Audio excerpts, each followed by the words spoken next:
my god. Yeah, turns out with Rec, DM stands for Dad Master. No!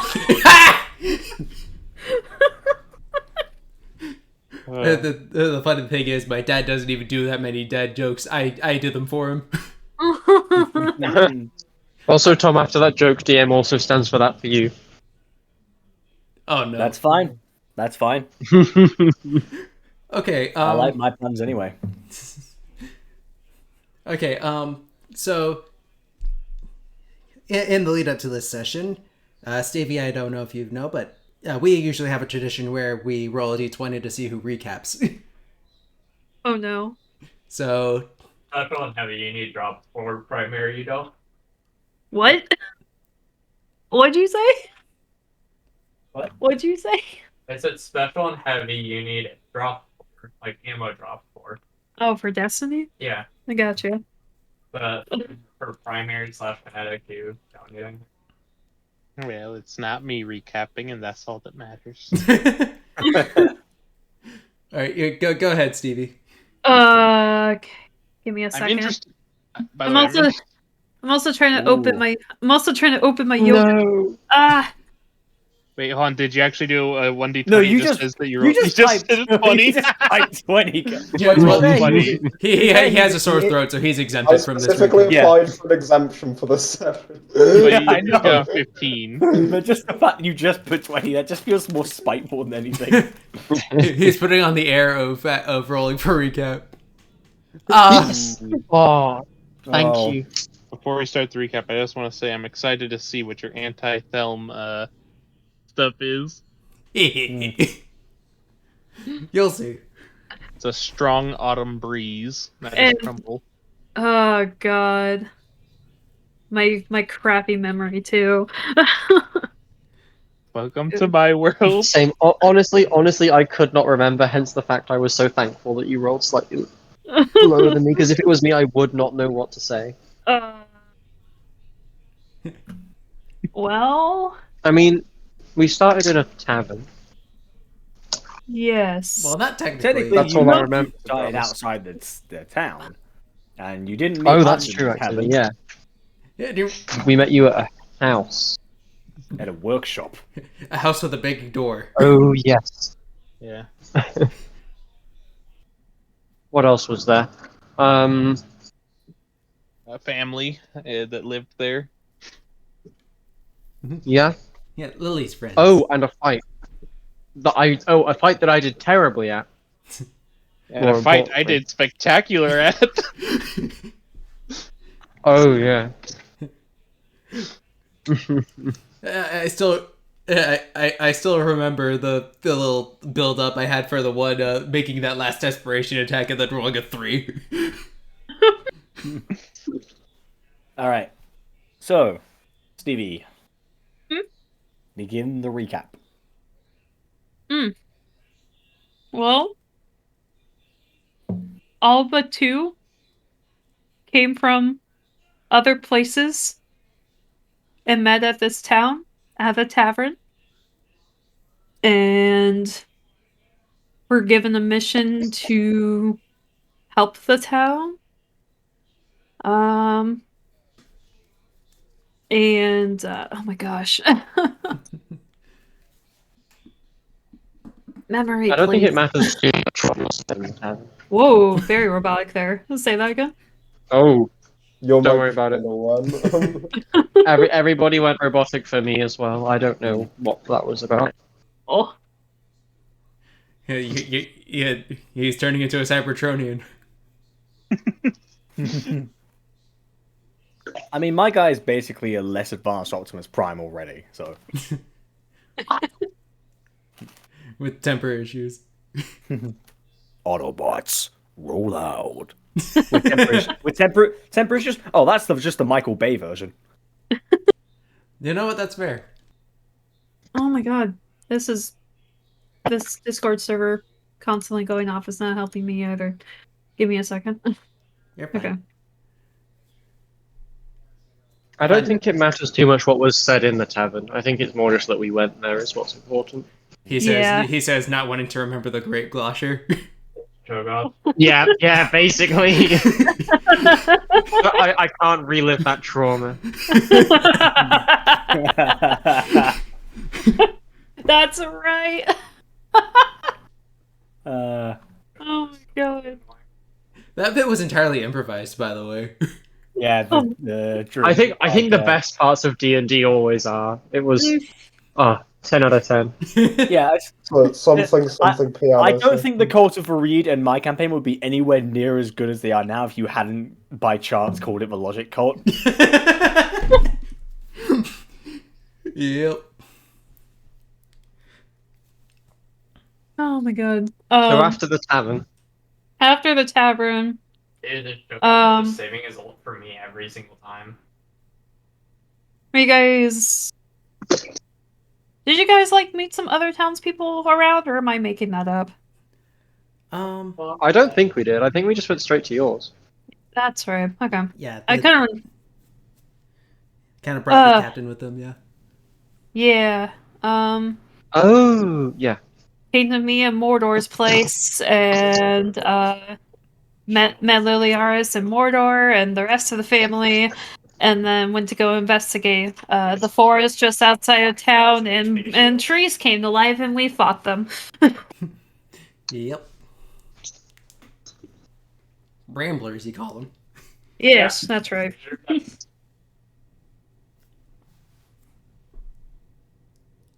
And that was about it, I think. Yeah, then you guys had lunch, kind of commiserated a bit, and they came up with the scheme to go inside the forest of danger to discover what's causing it to get dangerous. That can only go well. Exactly. It's D&D. I have a better plan, guys. One that, by the laws of D&D, is even more likely to work. Half of us go into the danger forest. The other half stay behind and defend the town. You know, Not it's sure crazy about that enough. one. It might work. Going for him. But oh, sorry. Go ahead. you realize this means that you sent 3 people, they never come back, and you're just sitting in a town waiting for Bramblers to overrun it. I'm sure they'll come back one day. Again, with what little, like, those things that came out, like a swift breeze would fold them, I'm pretty sure. You're not wrong, but a swift breeze can only kill so many of them. But yeah, so we decided that we're going to go to the forest after a night's rest and repair. Yep. As in, you're resting, I'm repairing. Yep. So the morning comes, and Thumb, Leaf, and Bryn are waking up in their tavern rooms. And Lily at her house and Mortar at his workshop. So, is there anything that the tavern people would like to do in the morning? Is Thelm with us too? Yeah. I don't think so. That's not for me anyway. So no breakfast. I'll order breakfast. I'll go for breakfast, but I don't think I'll have anything to drink. Are you sure? Yeah. You know what? I think yesterday is a blur, but I feel like I drank something which filled me up enough for at least a few weeks, at least until I leave this town. Don't know what it was. Weird. I recall there was only. When you say one yesterday thing you was a drank. blur, that implies you literally spent the entire fight drunk. It's not even alcoholic. It was non-alcoholic as well. I was I drunk. didn't say drunk on performance. alcohol. It could be on other things. You're just drunk on the essence of grape. Drunk on fear. I'll have a tea. I think my throat's killing me. Wow.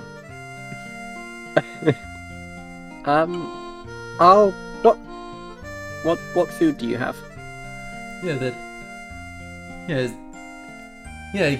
Well, and Mr. Buffett kind of pulls a menu scroll out. We got venison. We got fruit salads. We got all sorts of veggies. We got. What are you feeling? Venison would be interesting. I'm something relatively familiar. I'll go for that. Thank you.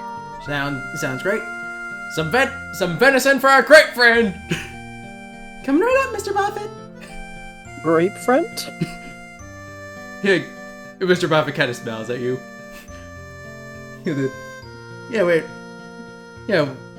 That happens every time someone tries the grape gusher for the first time. I'm just gonna kind of nod and go, yeah. Just like, I have no idea what I have actually blocked this out of my memory. I have no idea what wow. it's all about. But yeah, I agree. Mr. Buffett kind of. Yeah, would you like a repeat? To jog his memory, perhaps. Something deep down inside me says I don't. I'm okay, thank you. Yeah, Mr. Buffett tries. All right.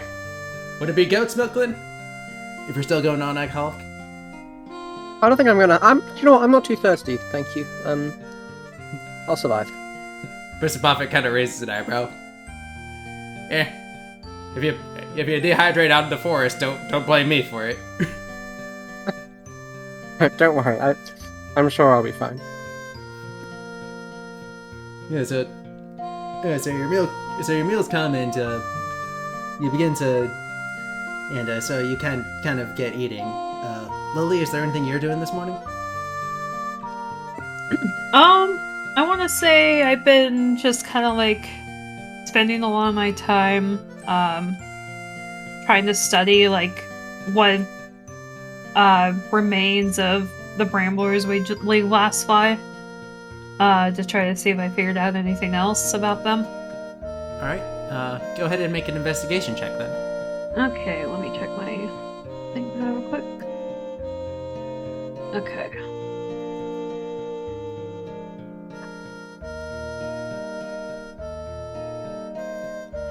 Nice. Yee. So, to the untrained eye, the remains of the Bramblers are pretty much just, pieces of bark that are splintered off, not really anything, worth studying. But you notice some little chinks on them, where sap should be coming out but isn't, as if something has been draining life from the forest itself.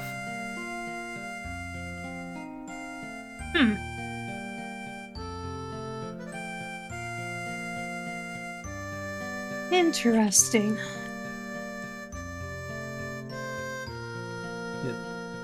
Auntie Lily!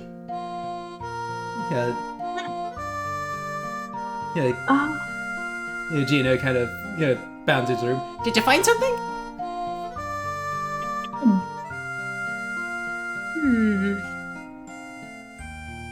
Well, it seems that... Okay. It seems like whatever is causing these bramblers, it's taking the life out of the forest itself.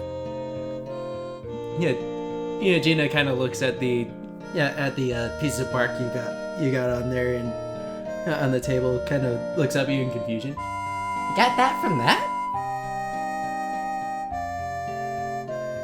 Sure did.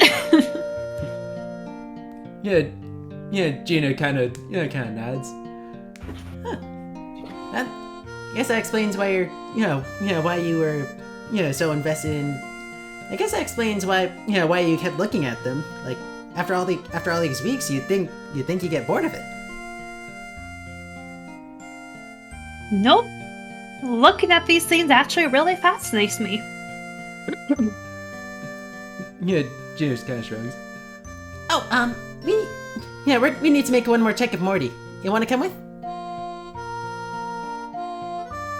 Oh, she gets up and is like, "Of course, let's go check up on him." All right. And she kind of bounds off toward the workshop where Mortar is. I've pretty much already woken myself up, and I'm currently just warming up my joints at this point, just moving my arms around, making sure I've got the right swing gears ready. Yeah, Gina kind of bounds in and just like, yeah, morning, Morty. Good morning, Gina. It is good to see you. And Lilyaris. Always a pleasure. And same to you, Mordor. Yeah. Gina kind of hugs, Mortar's legs. All right. Yeah, we need to do one last checkup before we send you into the forest. That would be sensible indeed. I just kind of, I just lay myself back down on the table. All right. Yeah, Lily, since you and Gina are doing it, can I have you make a tinkering check at advantage? Okay.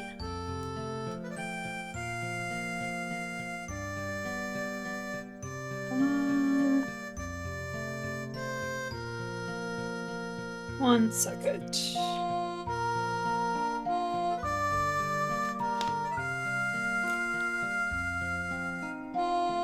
Alright, what do I roll for a tinkering check? Because I've never played Artificer before. I think it's a tool check, which you're proficient in. You're proficient in Tinker's tools. So you do that. So you add a relevant modifier, which would probably be intelligence in this case. Yeah. And you can add your proficiency. Yeah, intelligence plus proficiency. So you'd get +7, I think. Because you're already starting out with a 20 stat. Yeah, +7 at level 1 is kind of wild. Yeah, and this was at advantage. Oh yeah, so you get to roll again actually, just to see how well you do. Okay. So you've done this, with Gina plenty of times before. It goes off cleanly without a cinch, and Mortar, in working order. Nothing's glaringly out of place. Nothing's damaged. He's all ready to go. Excellent. Well, I'm not sure about the others, but we do not wish to keep them waiting, do we? Yeah. Gina kind of nods and then kind of looks down on the ground. Are you sure you guys are gonna be okay? I'm gonna kneel down to get to her level, which is exceedingly difficult for me, and my eyes are gonna glow a warm pink. I'm just gonna put my hand on her head and I go, "We'll be back before you know it." Gina kind of puts her hands on the side of your head and kind of lightly headbutts you. Please do. Yeah. I obviously don't feel it in the slightest because I'm made of pure metal. But Right. It's less like yeah, I am able to notice like the warmth of her body, which I really like. Yeah, she lets go and then kind of bounds out of the workshop. I like how the two people in this party that have known each other the longest are the shortest and the tallest. Yep. Sounds about right, though, honestly. That's one of my favorite tropes, when the two best friends are like one massive, one tiny. Yes. It's like Grog and Pike in Critical Role. Exactly. Although the personality's a little different. Yeah. But yeah, it's great. Mm-hmm. So you guys gonna meet in the center of town, just outside the forest? Yeah. Yeah. At the edge of the forest also are a bunch of the townsfolk, mostly the guards, including Dale from yesterday. And the captain kind of walks up to you, looks each of you dead in the eye and says, "I still think this is the most harebrained scheme that has ever been known to Avondrin, with how you handled the Bramblers yesterday, you're the best shot we have. So, and he puts his hands on Leaf's shoulder. Good luck. Thanks. Yeah, Dale kind of walks over to Lily and just says, "Hey, you take care of yourself out there, here." Of course. No need to worry about me. As long as I got Mordor here. Yeah, Dale kind of chuckles. Of course. And he looks up at Mordor. Yeah, we just got you back, all right? Don't go falling apart again. Go do my best. And with that sign, I'm gonna the great axe is gonna fall down from my arm and I catch it, just so I'm ready for anything. The guard each give each of the guards, Dale, Greg, Fallen, Lisa. Each of them gives each of their own brand of good luck, don't die, please come back safe, and they take up their sentry positions around the town in case Bramblers come back again. And so are you guys ready to head into the forest then? So, Yep. Jeez. All right. As you walk into the forest, can I ask each of you to roll a charisma check for me? Oh fuck. just for Oh, flat D20 for me. Is 12. Is it just a check? Yeah, just. Oh, Ooh. why? Fuck. Oh, nice. I mean, Oh, God. This is not starting out very well, is it? the druid depends. is good at talking to the forest. The metal construct is not. well, you say that, but hang on. Let me set the music real quick. Night. Oh my god. Of course. Chrono Trigger. I'm not surprised. Yep. Yeah, you put that on last time, didn't you? I put Chrono Trigger was the starter track last time. Is everyone in the stream? I'm in. Yep. I still need to play this game. Nah, are you in? No. Give me a sec. Now I'm in. Alright. So with each of these charisma checks, assuming this ever loads, hang on. I think I'm actually just gonna do this one. There we go. So, Leaf, the moment you step into this forest, you kind of feel a little pressure. Like, every other forest you've been in has been full of life and vibrant, and everything about it has been, like, alive. You take one step in here, you just feel weight. Like, no life, no death, nothing. Just blank. Film, in addition to this pressure, you feel like you hear screaming. Like a cacophony of voices that just scream out. It's like, not loud enough to distract you, but loud enough that you can hear it. Bryn, you don't hear the screaming. You instead hear a constant chittering. Just constant in the back of your skull, just... Oh. Okay. It's the wrong kind of life to live in this kind of forest. And you know it. Stevie? Or Lily? What you've heard all of the nursery rhymes about this forest, and you were on edge even before you stepped inside. But now that you've stepped inside, you hear the chittering, you feel the pressure, and it's honestly really terrifying to you. you know what you have to be here to protect Mortar, to protect Flowsheik, but you're not feeling good about it. Mortar, you don't feel any of these sensations that everyone else is feeling. But what you do, but all of your warning sensors are just on high alert.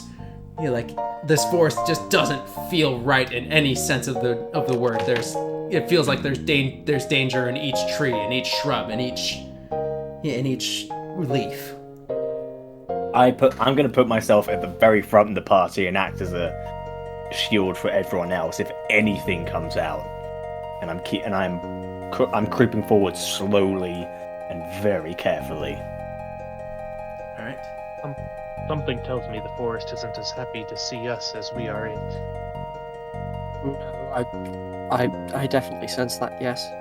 Speak Worrying. for yourself, being happy to see this place. It's everything about this is off.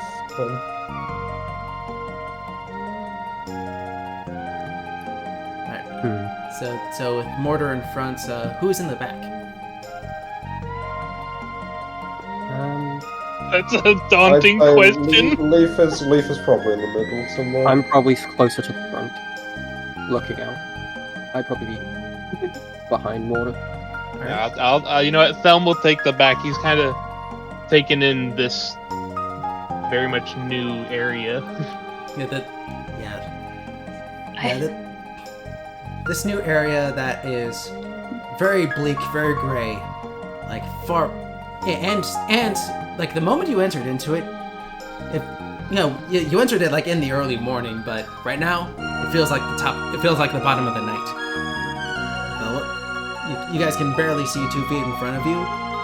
Like it's almost as if you have dark vision, but it's not dark.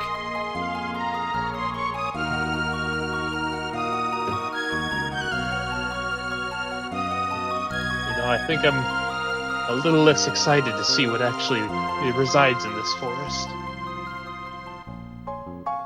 Nevertheless, I'm going to cast Produce Flame and just leave it in my hand to see if it takes the form of like a ball of starlight, I'd say.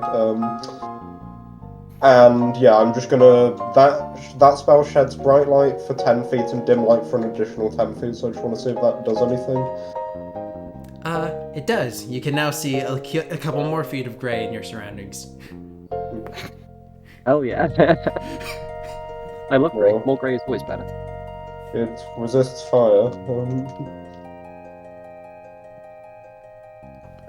Thelma kind of lean past everyone here. Well, big guy, I think we should probably start going. No point wasting our time, right? I was already moving forward by this point.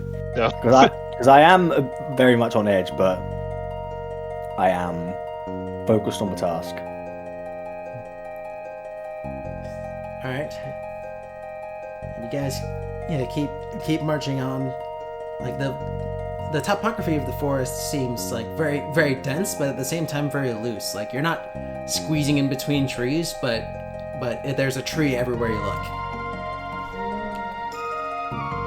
There's the occasional vine, the occasional bush, the occasional little bramble of branches. Can I have everyone make a perception check?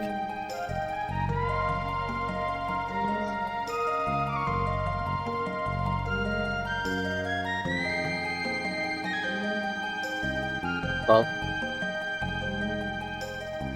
19. Nice. 17. All right, now we just need Bryn's roll. mine? I told you. Yep. Oh, yeah. The first They one, rolled in sorry. the girls one. I missed it. Whoops. Oh shoot, wrong dice channel. Sorry. Oh, Yeah, my bad. It was 3. Not 3. Was it 3? It's so it 12. was 12. Well, I was plus 3. Yeah. Well, I was gonna Okay. say that's not So, Leaf, the unsettling nature of the forests kind of doesn't let you see anything. Lily, you're kind of more terrified than anything. Your head's too much on a swivel to notice anything. Mortar, Thumb, and Bryn, you guys see at the distant fronts a bear that is lying on its side. Now, when you say lying outside, is it like visibly? Can we tell whether it's injured or sleeping or anything? Make a nature check.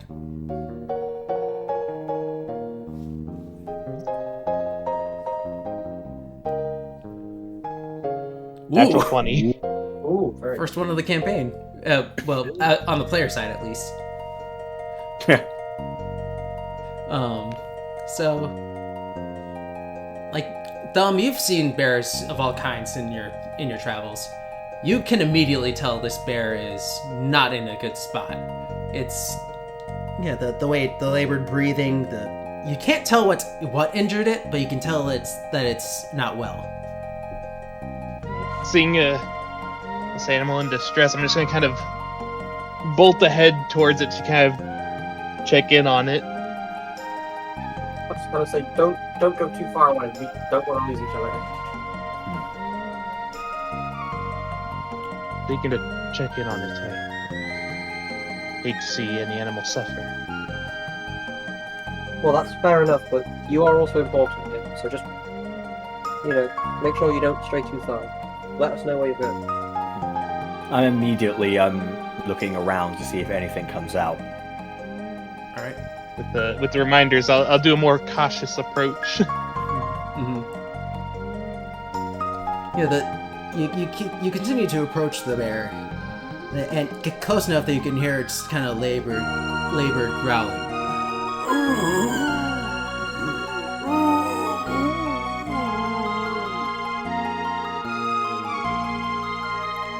But the closer you get to it, the growling of the bear starts to get somewhat off, somewhat frantic.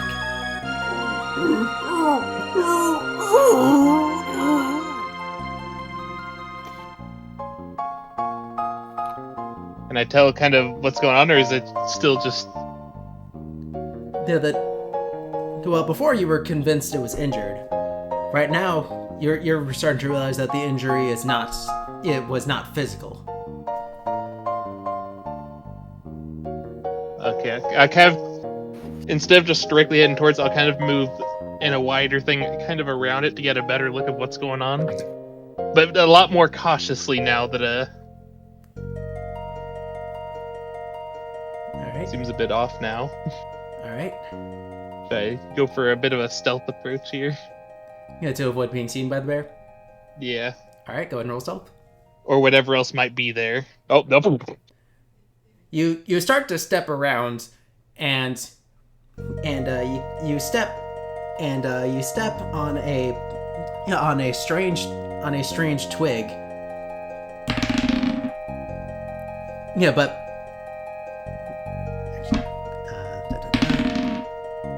that's not much better. What was your AC again?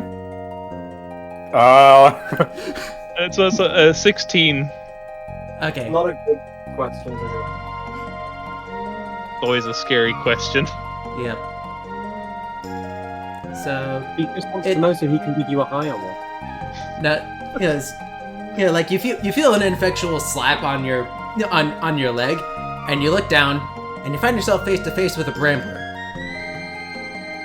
And then you look to its left, and you see another brambler getting up, and then another, and then another. Roll initiative. Fucking bramblers. For a second, I thought it was a threat. We're alright. You say that now. Yeah, no. Jokingly saying it. Speak for yourself, yeah. I want to I couldn't get a express. single hit on these last guys. I want to express. It was a joke. Impossible. No jokes allowed. Unfortunately, I don't have advantage on that yet.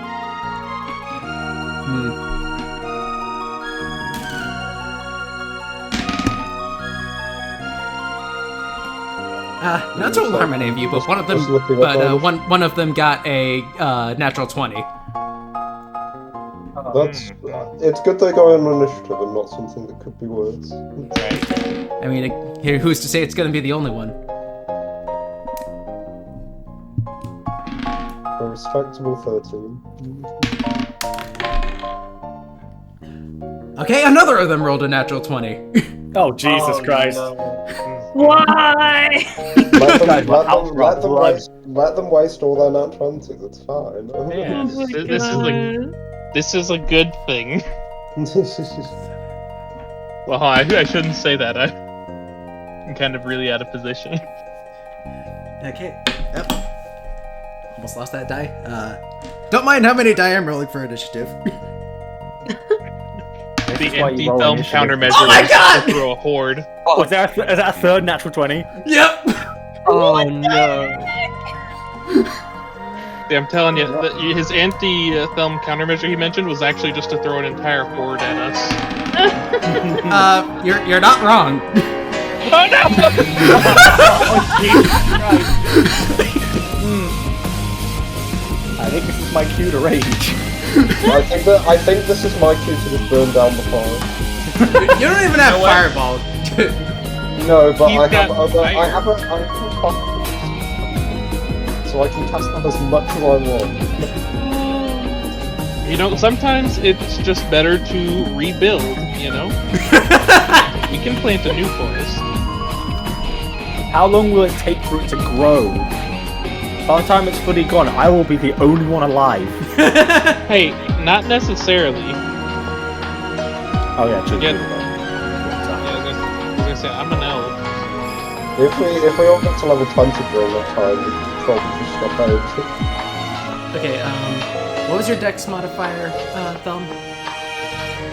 My dex modifier? No, Thumb. Oh, fell. +3.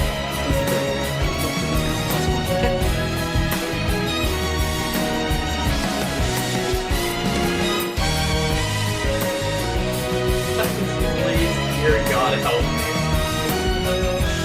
Really cool. Thank you. Yep. The only MOBA I played is I played Unite for a few days and then I stopped. Because Unite's fun too. it's okay. A bit too much monetization for my taste though. Yeah. Just had cancer, I'm telling you. What do you think Who are you playing with? about it? I was playing it here. Oh. You got Rip. bonus, you can. Big. Every time I do it, I get one.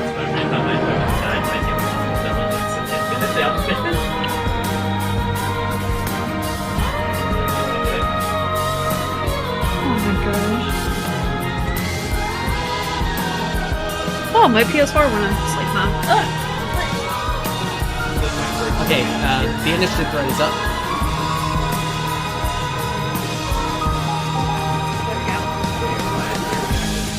Oh wow, it really is a lot. I don't like that there's something called the Elite Wrangler.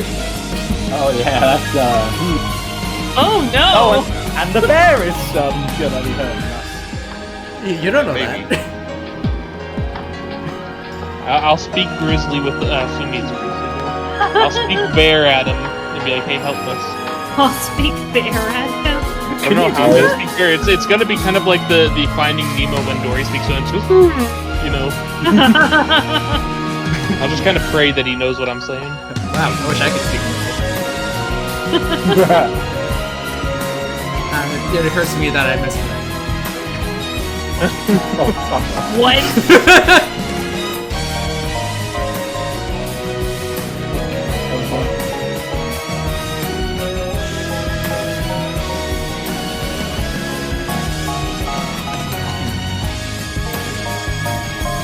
Seven regular Bramblers, 2 elite Bramblers. You Oh, got boy. cock. You got void pupper. A slight correction, Tom. It's 8 normal Bramblers, 2 elite Bramblers. Oh my god, no. Oh, even better. No. Does anyone have AoE? Do you? If We're level 1. closest I have to AoE is if there's 2 of them close enough, I might be able to hit both. Yeah, just like the initial. Exactly. But I don't think I want to be close when there's 8 little guys and 2 big ones. Alright, so So how many of these are within 5 feet of each other? I'll let you know when it gets to your turn. Okay. So, Yes. So the first Brambler to move is going to, kind of appears on the other side of the bear and kind of shambles on over, getting really close to Thelm, but doesn't quite make it. The second Brambler is going to appear from behind Mortar and take a swing at him. I'm pretty sure this doesn't, but does an 11. No. Alright. The thing kind of swipes in effectually at your armor and kind of stares up at you and goes, I just immediately turn back at it, my eyes flaring red. The trees growl? "Oh In my mind, this is more of it's more like a spikier tumbleweed.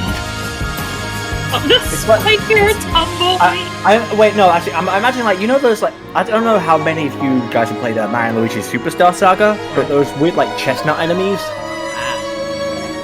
I'm imagining something like that. less that and more tiny trees. Okay. But yeah, that's those guys. You see it? Yeah, you see now kind of curling itself down from the tree that the bear is leaning against. A very much more adorned Brambler with spikes all over it. Kind of glaring daggers into you. It sets its eyes on Mortar.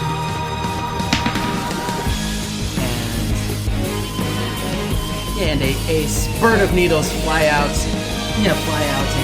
and Mortar, you see them coming and manage to duck your head out of the way just in time. I feel like I've fought elite Bramblers before. You fought one in the past. But it was by itself at the time. Yeah, it did not. It didn't gang up on us. Leaf, as you're watching all this unfold,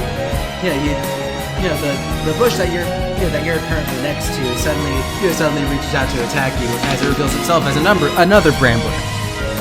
Does a 14 hit?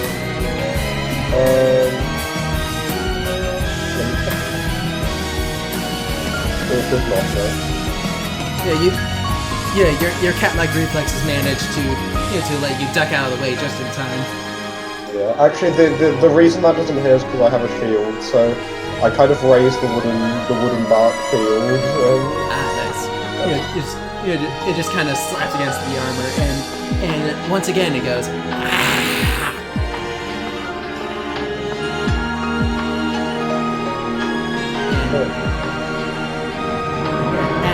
And you see from behind it another of the seemingly elite Bramblers kind of curls down from the tree. And another shower of needles flies at you, but they harmlessly dink into your shield. With that, Philip, it's your turn. You're currently next to a Brambler and a bush that looks suspiciously like a Brambler.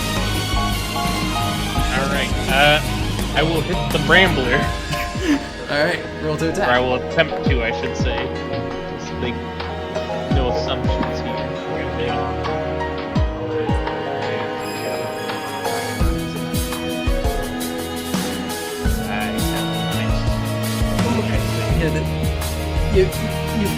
You're kind of immediately assuming that it's going to be a breeze. You kind of make a swipe with your quarterstaff, but this Brambler, far from the last of the few ones you fought, ducks under it. I will follow it up with my unarmed strike then. Wow, that's the exact same. Oh my god! Okay, so glad to know, guys. I'm in a low for rolls today, it seems. I burnt everything on that one natural 20 check. So that's where we are now. I hate to see it. You attempt it again, and And seeing it coming, the Brambler kind of leans back Matrix style to avoid getting hit. Does someone just alternate between Norlock and Lilyaris? He's the middle ground. He's a normal D&D character. He's average. So, well, I wouldn't say average. He's like the extremes of both. You get the best of both worlds. Oh, that's a throwback. By the by, that bush that looks especially like a Brambler is now going to attack you. Alright. Does a 22 hit? You know, it just misses. I actually have a 23. You're full of it. I have unarmored D10s. Of course it is.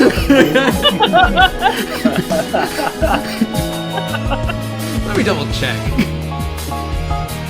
Now I'm looking at my notes. I really add up all my modifiers, and no, it still misses. Yep. Okay. Anyway. Luckily, the hit it does get is a measly 2 piercing. Like it kind of lightly scratches at your head. To be fair, even 2 at level 1 is still a decent little nick. Alright, well, now it's up to Lily. Okay. So who's the closest to me here? If marching orders to be believed, are you asking enemy-wise or ally-wise? Yeah, enemy-wise. Closest to you right now is the one that jumps Leaf. Okay. So I think I'm gonna back off about 5 feet and then take out my crossbow and shoot at the one that's right by Leaf. Alright. Double check everything. Alright. Come on! Oh god. We're not doing well at all. This dice pod freaking hates me, man. Okay. Hey, to be fair, it hates thumb too. Well, everyone, congratulations all around. We made it 5 steps into the forest before party wiping. Sorry. I may have tipped the balance too far in the other direction. But anyway, Lily, your crossbow bolt, just like before, kind of lands harmlessly in the forehead of the Rambler. Is that the end of your turn? Yeah. Alright. Unfortunately, you seem to have stumbled backward into another Brambler. Of course! Oh no. Does a 20 Not hit. the mill. Excuse me? Does a 20 hit. Not a natural 20, just a 20. Yes. Okay. Use one of your legendary resistances. That only works for saving throws. Alright, you wandered backward into this guy, and he managed to get a claw into your shoulder for 3 piercing. For how much? 3 piercing damage. Ow! That's quite a lot for you. A decent amount? Only almost a quarter my health. I apologize profusely. Who you go? Well, I assume that you do, but the Bramblers do not. No. The Bramblers don't That's care. how I am. And Lily, though, when it does do that piercing, you swear you hear something like Darken, devour, destroy. That's my nice. favorite black metal. Alright, wise guy, you're next in the initiative. Once again, how many of these guys are within kind of 5 feet of each other? Well, there's the 2 Bramblers next to Thumb. actually make a perception.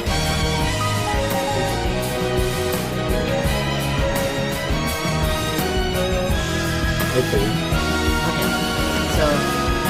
So in addition to the already active Bramblers that are currently both on you and on your friends, you also see next to a couple of spots next to Mortar that look very identical to a normal Brambler. In addition to being right next to the one that Mortar is currently fighting. Okay, so if I were to target one of those with a spell that hits anything within 5 feet, I could get it in there. Yes. I will do that then. I kind of cast a spell, and this kind of glowing green dice appears in my hand, which I then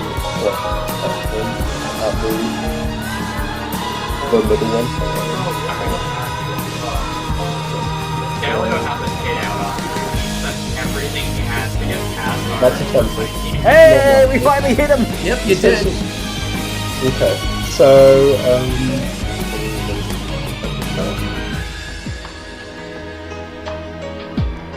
so the ghostly shard of ice kind of hits it,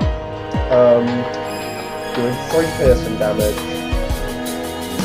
and then the knife, and then it kind of just explodes into an incredibly cold substance. Can all 3 of those Bramblers make a dexterity saving throw? Of course.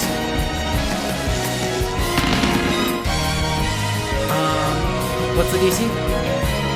The DC is 13? Yeah. Okay. Brambler 2, your main target, makes it. The other 2 do not. One of them got nat 1 on the save. Oh, okay. So the other 2 will take 9 cold damage. Okay. Yeah, so Oh damn. so the one that's slapped at Mortar gets a chunk taken off of it by the ice knife. And kind of noticing its trajectory, ducks a bit just in time for it to explode into the frost and kind of freeze over the two brambler bushes next to it. And which at the last moment try to get away, but because they were lying in wait for a stealth kill, they don't make it, and they freeze themselves into a somewhat shocked position as Bramblers 6 and 7 are taken out of the fight.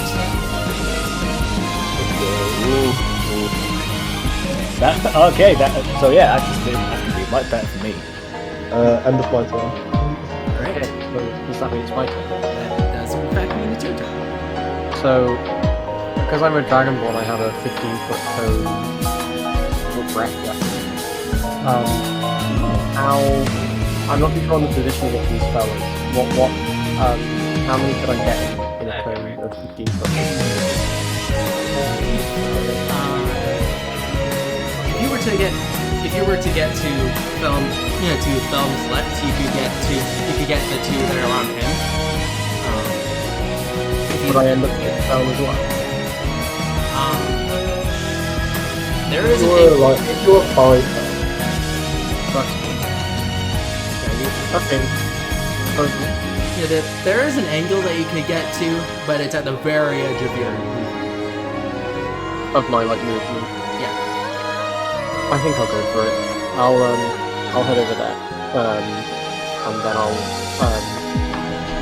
I don't really need to describe it. It's a basically breathing poison gas. I imagine those two picture that in your head. Yes, so that's 2d6 poison damage, but they'll have to do a DC 12 Constitution save first. In the case of half. One gets in at 20, the other fails. Ooh, okay. Well, that's better than this one. So that's a 1d6 for the one that succeeded. Oh, did that 20s? No, Change. nat 20's on the save, just difference. the saved success. Okay. So that's 3 damage to the one that's completed, Okay. and 4 damage to the other. Whoa! I thought this fight was going to be my chance to shine, but it seems not so far. Okay. Well, and that's the end of my turn. that's one and four. Yeah, the cloud kind of washes over them, and but it's oddly enough, they start coughing a bit. Really got in their lungs. They have lungs. I don't. This is a good question. What in the that's the math? Biology. Okay, that's the end of my turn. Alright. That brings it to Mortar. Now that 6 and 7 are out of count. Okay. Do I have a clear shot straight towards one of the elite Bramblers? If you ignore the one that's currently on you, yes. Oh, okay, there's still one on me. Okay. Well, with all this stuff happening around, I immediately just my eyes go down. There's no more light, and then you just hear all combat systems overclocking. And my eyes just glow a blinding white. That means that I am raging. Nice. So that is yeah. That's why I wanted to choose a Warforged in the first place, because they can do something cool. It's just he's on full-on combat mode now. So just a reminder, I now have advantage on all straight checks and saving throws. I have resistance to piercing, slashing, and bludgeoning damage, which is all these guys can do. So even if they do hit my ridiculous AC, good luck, they're actually doing any damage. Right. Especially because I have by far the highest HP out of everyone here. And most importantly, my weapon attacks have +2 to damage. Nice. Not to attack, just damage. But I take that. So I'm going to turn around to the one that's still on me.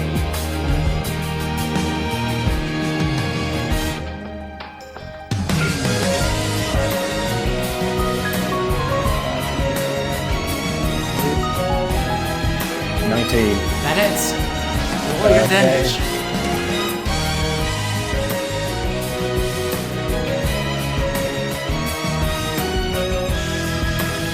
Nine damage. With your combat protocols disengaged, you see the Brambler trying to engage rather. You see the Brambler trying to having tried to slap at you, and you swing your axe at it, and you don't even register an impact. Like, it just disintegrates into a shower of splinters. Yeah, the only impact is the floor. No, not even the floor. It just disintegrates. Well, no, but my axe hits the floor. But... Does it hit the floor? Yeah, you went down as opposed to like golf. Yeah, I just to make it more like rage-inducing, just. See. So yeah, that's how he versus it. It's more precise, and I'm less likely to hit any of my allies. That takes Brambler 2 out of the fight. Finally got to do it. So happy. I wanted to play about berries so long, and I finally get to use the one thing it's known for.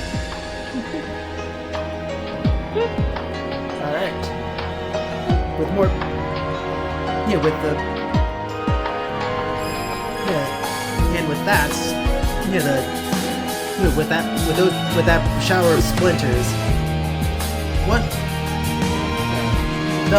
a couple of them land on you, and it barely registers that something has impacted it before another bush next to you lunges at you. Does a 17 hit? That actually. Wait, who is it on? Dumb. Yeah, that just barely hits me. Hey, that I'm not sarcastic. My AC is 16. Oh, that's one. That is one less than me. My AC is 17. If I wasn't a Warforged, we'd have the exact same AC.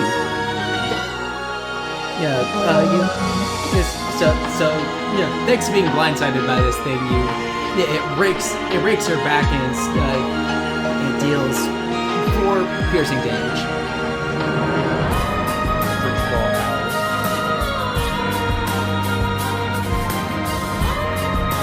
second of all, ow.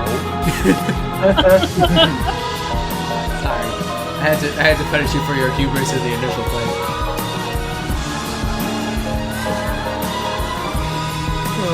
I didn't think it'd work out this way.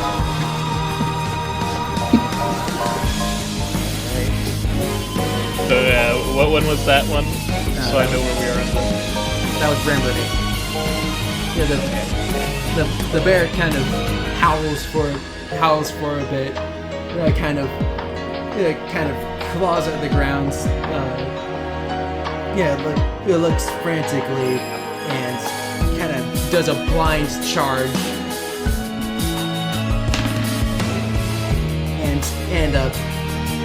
And in an attempt to, and it kind of slides past you, though, like not far enough to get an opportunity attack, but kind of it misses. It looks like it misses a tackle.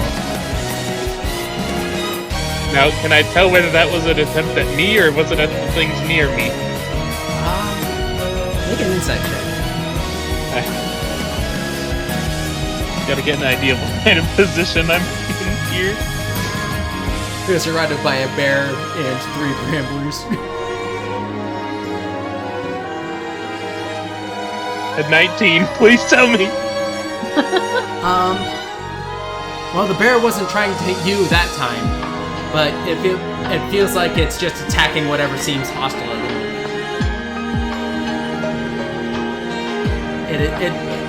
It is in immense mental pain and is just lashing out from what you can tell.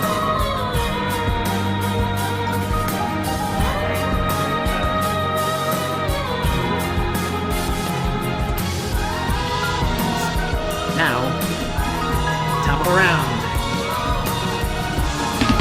Whoop. Thumb, does a 9 hit you? Okay. Yeah, so Bramber 1 is kind of thrown off balance by the sudden bear and kind of misses the swipe at your face. You ever had a time you were fighting an elf and suddenly bear? Alright. Yeah, that's its turn. It is currently confused of wait, what does this bear do? Okay, that brings us to Elite Brambler.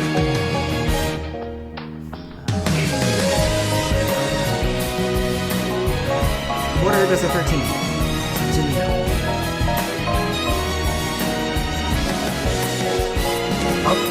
Quarter. What did you say? Does a 13 hit? I'm assuming no. Nope. Okay. It's another shower of needles flies at you. Yeah, but they kind of just harmlessly dink off of you. As you seems to enter this combat form.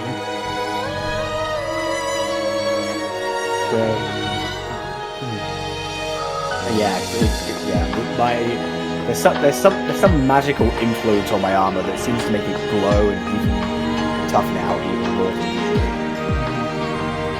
And that brings us to a Brambler. Leaf does an 18 hit. Yes. Alright. Ooh, 5 piercing. Yeah, so it kind of where it kind of right after you throw the ice knife, you kind of get raked across the back in your moment of turning around. That's not good for the man with personality. Hey, at least it's not negative.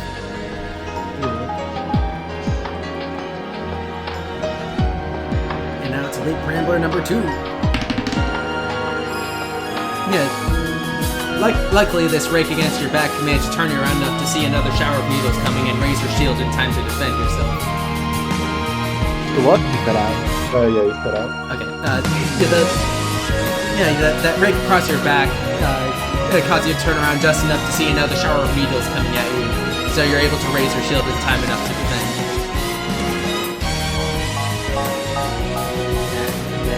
that brings us to Phil.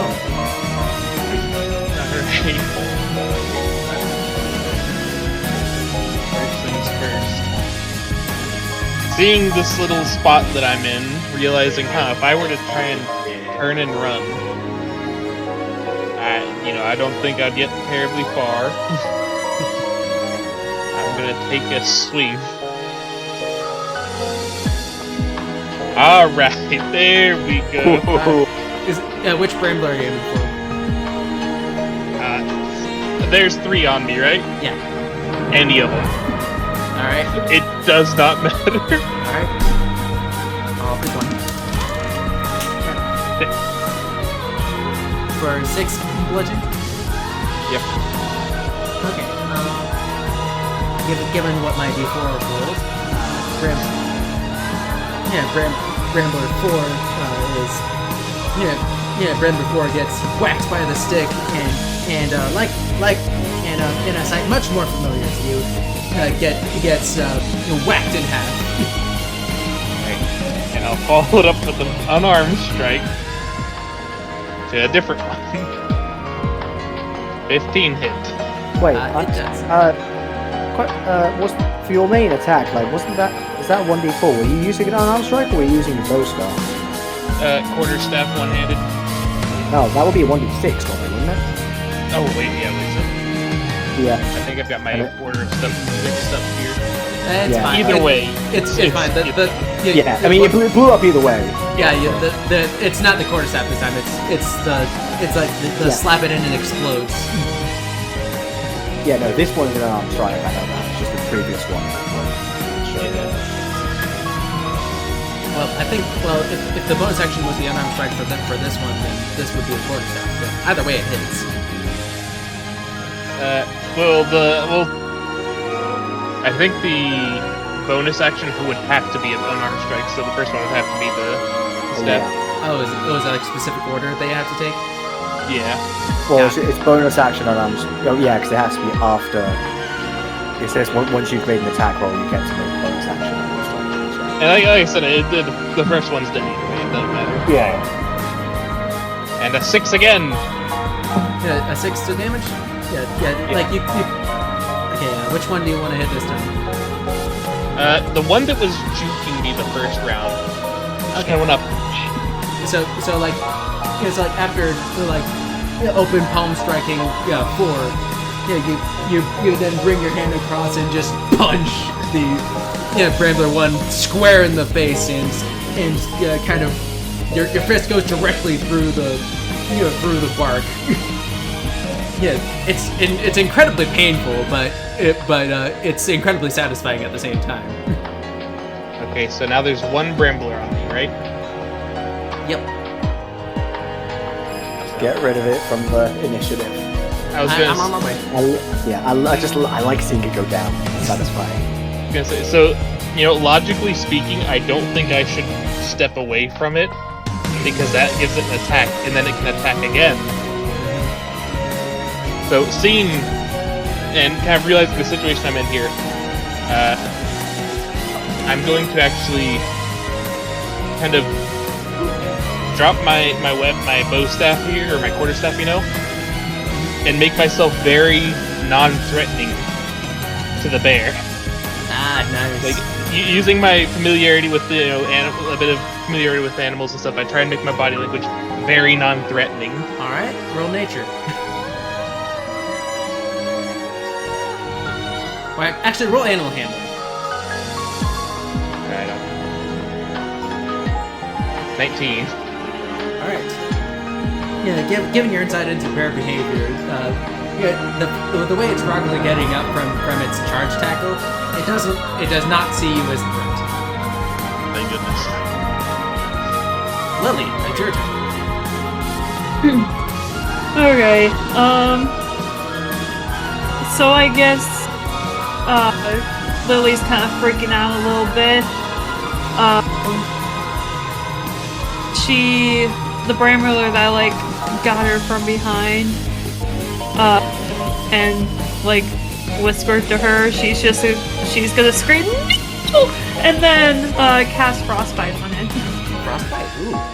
What was that? Yeah. You cause numbing frost to form on one creature that you can see within range, which is 60 feet. The target must be a Constitution saving throw. On a failed save, the target takes 1d6 cold damage and has disadvantage on the next weapon attack roll it makes before the end of its next turn. And spell DC for me is 15. It rolled a 6. Alright. You could have 0 intelligence and still succeed.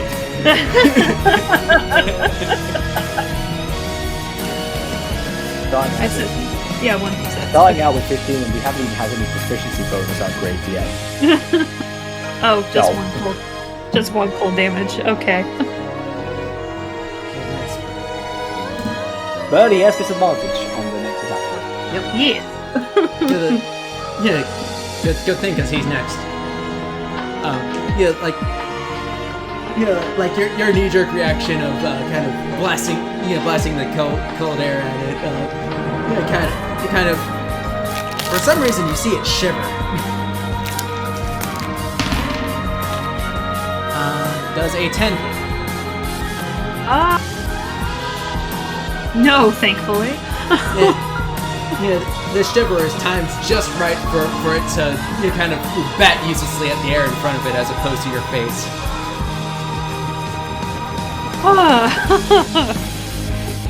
Leaf, your turn. Okay, so which was the one that hit me last time? The one that hit you was Brambler 3. Okay. I think what I'm going to do is I'm going to once again kind of hit my staff on the ground so that that same ball of starlight I was using to light the way earlier kind of forms around it, and then fire it at the other creature.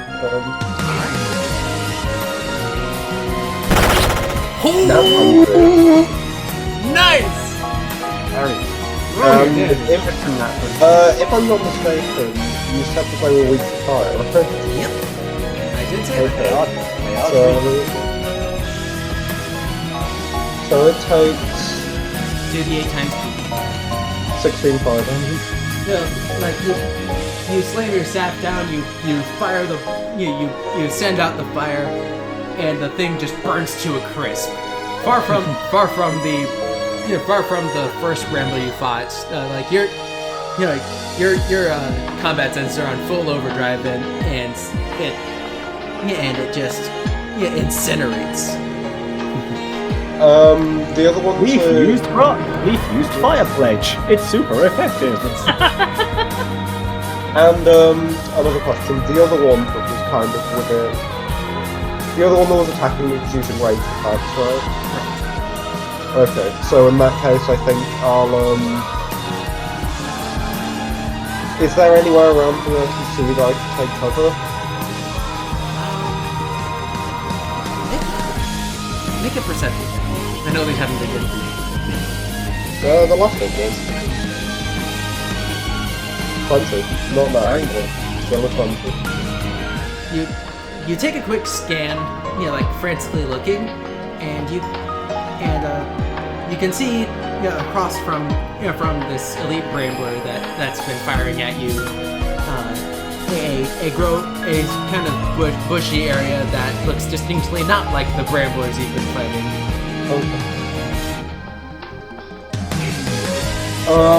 Mechanics wise, would that give me any kind of cover? I'll roll that it gives you. Okay, yeah. I will retreat to hide and now then. Alright. This won't give you stealth, but yeah. I'm just going to the ice cream. Alright, that's Leaf's turn. Bryn, it's your go. Okay. I'm gonna go for one of the elite ones, whichever one I can reach. That would be Brambler 1, considering it's right above that tree in the front. Okay. I'm just using my breath again, because it seems to be relatively effective. Can you use your breath more than once? It doesn't say I can't. Because I thought it said that breath could be done like once per long rest. This just says breath weapon, and then you describe, regain ability after short or Yeah, you're right. Never mind. Okay, back to swords then. Sorry, I I hate will- that guy. No, fair enough. I looked for it myself, I didn't notice it, but yeah. Now I've actually read through the whole thing. I will just go after it with my rapier then. I don't expect this to be very effective. So instead of taking at it from range because you've noted that to be ineffective, you're going for the melee. You cut out, but I think you got the gist of what I was saying. Yeah, you're going melee instead of ranged because you know how that went last time. Yeah, basically. All right, Okay. roll your attack. 20 plus 5. So this is with the rapier. Oh. Unfortunately, it's a little bit high in the tree, so it kind of ducks away from your swipe. Okay. Mortar, it's your go. Which elite Bramblers closer to me? Now, first of all, are there any enemies that are still surrounding me? No, any of them that would, besides the one that you killed, the other two were frozen to death by you. Okay, nice. So, which elite Bramblers closer to me? Distance-wise, Brambler 1. Okay, I'm gonna stomp up to elite Brambler 1, still raging, and I'm gonna take a swing. Alright, roll to attack.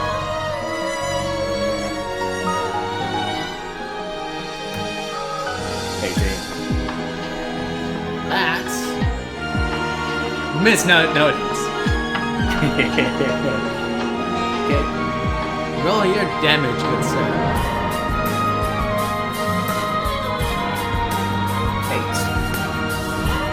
Alright. Far from the swipe that Bryn had made, your overhand swipe with the axe manages to not only dislodge it from its perch in the tree, but also take a meaty chunk out of it. It collapses from the tree, and then it gets up. This one is stronger than the rest. Stay on guard. And as it gets up, it goes. That was a really good sound. Thank you. Alright. I was intimidating notes. The last Rambler that's next to Thumb. I'm gonna have it roll an insight on the bear to see if it recognizes the friend that's currently right next to it.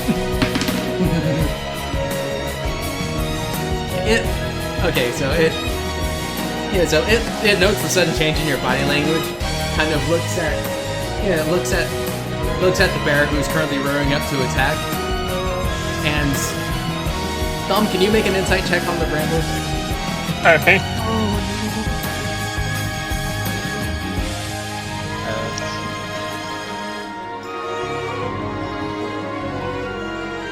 11.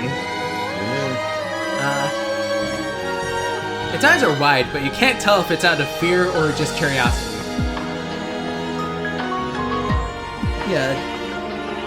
However, what happens next kind of seals the deal for you. As it kind of seemingly in a panic makes a mad swipe at the bear and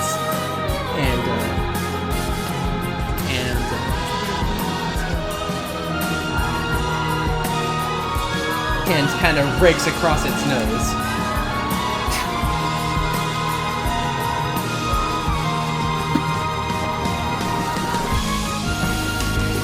Yeah,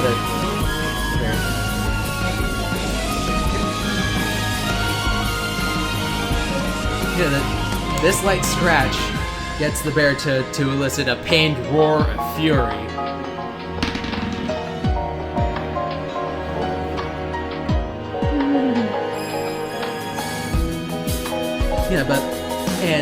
Still panicking, the twig lights, the Brambler is going to, leap backward from another paw swipe. It seems to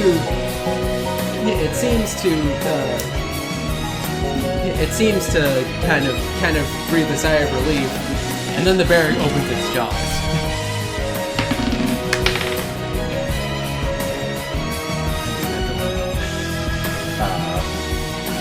pointing It to just her. rolls. It kind of, the Brambler recognizes the threat at the last minute and ducks back, but missing it, the bear makes another pained roar.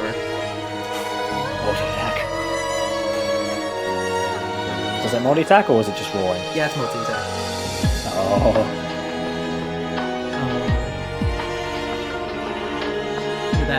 Alright, that brings it back to the top of the round. And the Brambler that's just been rudely knocked out of a tree by Mortar is going to return the Cut out. favor. You keep cutting out. This thing off with the setting. I don't think so. Maybe it's got like noise cancellation or something. That's probably it. So yeah, the needle. So yeah, this elite Brambler is going to make a. Is going to, kind of, bare its claws, as it were, and lunge at Mortar. Okay. Tink! I kind of look down like Principal Skinner style and just be like, Yeah, the pathetic meme. make an insight check on this elite Brambler. Inside. Not intimidation. I want you to see whether you know you've intimidated it. Okay. So the act.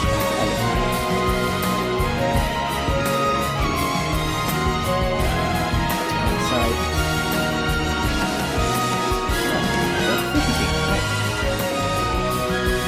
Yeah, I forget these details later.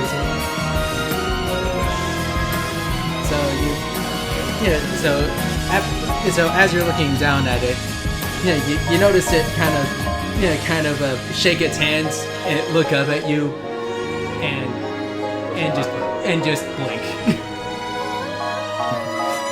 I imagine it's because I'm like, ow, fuck. Just something like that. Just the I've made a huge mistake. Meanwhile, the elite Brambler 2 does a 19 hit.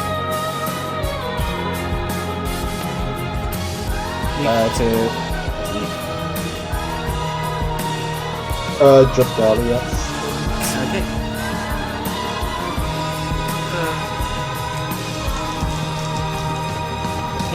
I want you to know that the disadvantage imposed by the half cover saved you from a nat 20.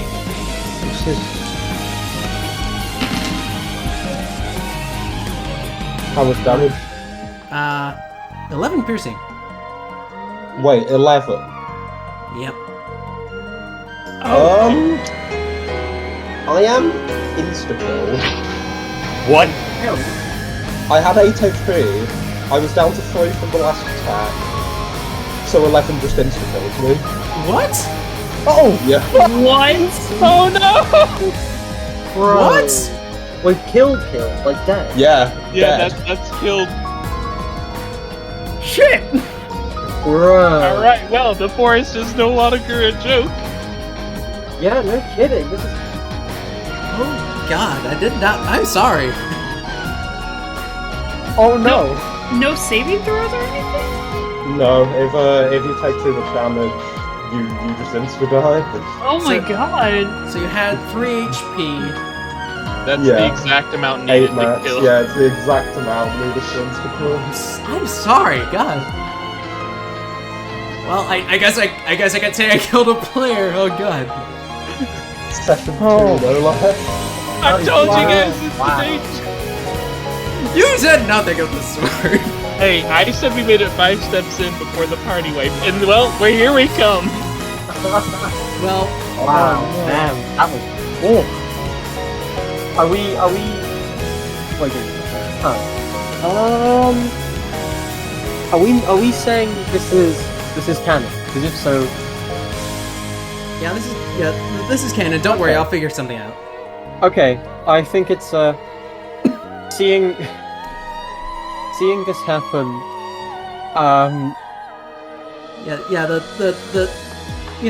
While taking cover in the overgrowth, Leaf cat. Leaf, Leaf, you find it actually makes it a little bit harder to move your shield, so so the spikes that fly through pierce straight through your chest, and you're knocked back on the ground. That brings it to Thumb's turn. Yeah. We realize what's happening. Yeah, Do I even know what's just happened back there? Because Leaf kind of, I don't know. Does Leaf scream if he's in massive pain?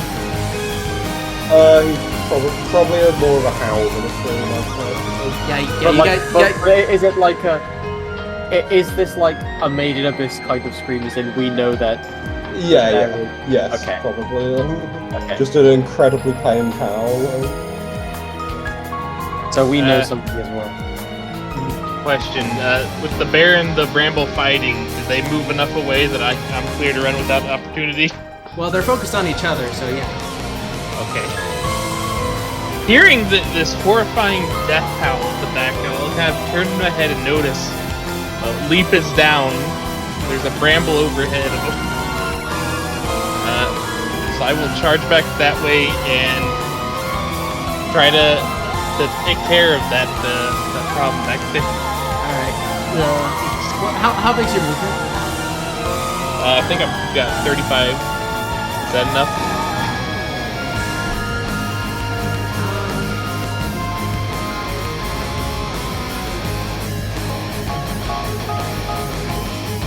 Not quite. Okay, well. As I'm realizing I'm not going to make the distance, I do have my bow still. And since I threw my quarterstaff down the last turn, I will pull out my bow and take a shot here at the... Is it just a regular bramble or an elite bramble? It's an elite bramble. I'll take a shot at it here.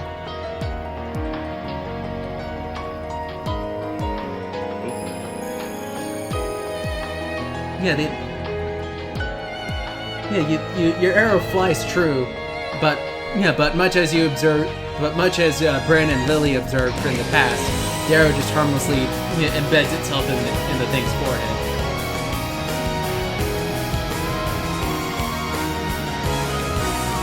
I think that's all I can do. I've used my movement and my attack. Alright, that brings it to Lily. Well... Oh my god, dude.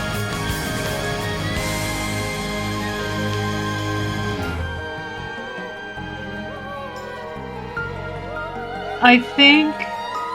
I'm not even sure if Lily would, like, really notice what went down. Like, she's too focused on the Brambler that's already engaged on her. I think she's just gonna take out her dagger and try to stab at it a bit. Okay. Roll your attack.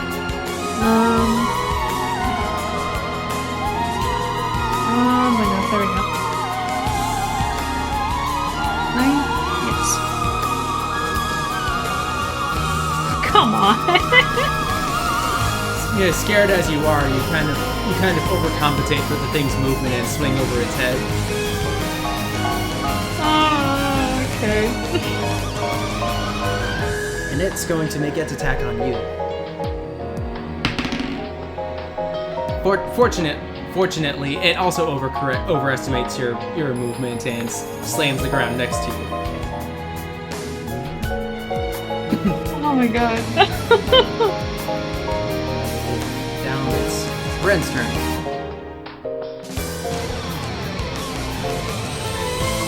Okay, so I think for Bryn's turn, all she can do is just go for the rapier again. Same one as last time. 22! That's a bit more promising. What do you want to do? Hell yeah. So, is the Brambler still... Sorry, give me a second. Something very weird has just happened. I will be 1 minute.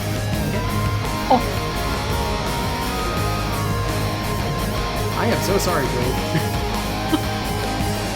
It's fine. I'm coming up with certain things already. Now you're Already gonna making burn a the mess. forest down. The wildfire druid is coming true. I intended this to give Thumb a hard time, not to kill Leaf. What have I done? I thought we were very clear. You killed Leaf. Yes. Yeah, man. I mean, you kind of said so yourself. I've hit the Session 2 is a fairly fast speedrun time for killing a character. Yeah, I was gonna say that's pretty good. We're making record time. This is the first campaign I've actually witnessed a death in, like playing it. Oh dear. You know. To be fair, I was in a campaign where someone died session 1. Oh my god. So Well, actually, no. She went to the death saving throws, but then she had to leave, so we just wrote it off and stuff. Oh. Still. mighty unfortunate. If you want, while we wait for Lara, Spencer, you could join me in the secret channel and I can tell you the idea I've had. I think we'll wait Or till, we could wait. Yeah, we could wait till after the session. especially considering I got something in mind. Okay.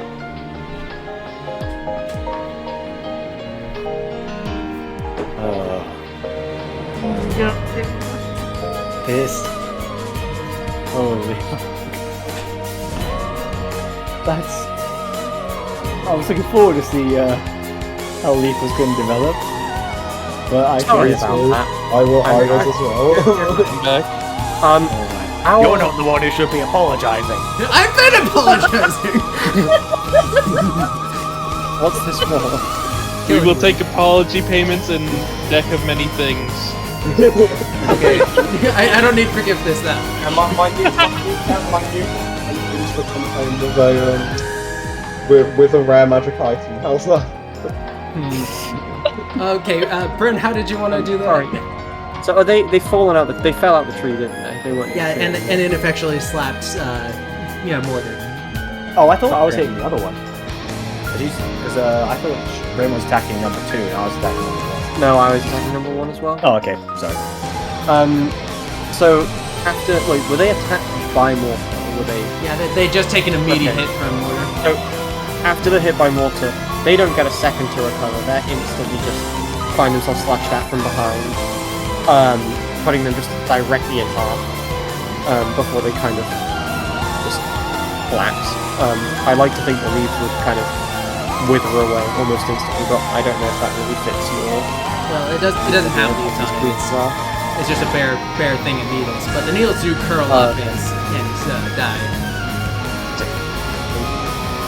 I just had a very weird experience. Our front door, just someone, a random stranger, came and opened our front door and did something and closed it. That. Like my mum just came and was like, "Did either of you open the door?" And I was like, "No." And apparently she heard the door open and then closing it. That is. Yeah, I just did we just went and did like a full look around our house to see if anyone was in here, and there's no one in here, so I have no idea what that was about. All the Ghostbusters. Yeah. It's I'm Leaf's sleeping ghost with a already! I'm sleeping with a fire extinguisher next to my bed in case I wake up. Or and it's there's just anyone in my room. or it's just some drunk guy who walked into the wrong house. Maybe. Oh, yeah, true actually. But it is spooky month too. It is spooky. It could be a spooky. Yeah, just one of my block that. Yeah, that is the first thing we did. Yeah, that was. Yeah, check all your cupboards as well. If you're not too sure. Yeah. Anyway, I'll do another. Yes, good idea. Let's change the subject and I. Yeah. Okay. So Mortar's turn. Right. So I see. So I see Bryn take care of that. I also see what happened to Leaf, and my eyes that were glowing white from the rage are now darkening. Like I don't think you've ever seen anything glow black, but that's what my eyes are doing. Oh wow, like the Darksaber. Yeah, basically. Yeah. So that's when it's like true. It's not just combat mode. This is just little. Okay. So what's the close? So is Elite Brambler 2 anywhere within my range? My range is 30 feet. By the way. You'd have to dash to get to it, but if you dashed, you would just be next to it. Attack it. I don't have to put You could pull a okay, yeah. Unfortunately, I can't really throw my axe. Do you also have javelins at all?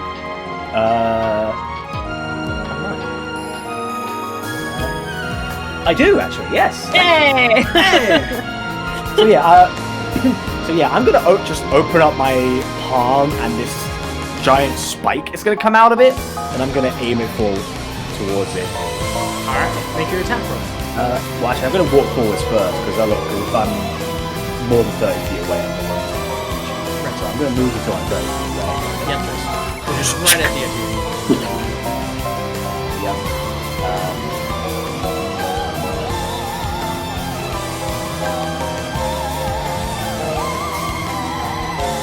30-20. No. That hits. I roll. I'm so glad. I'm rolling very consistently for damage.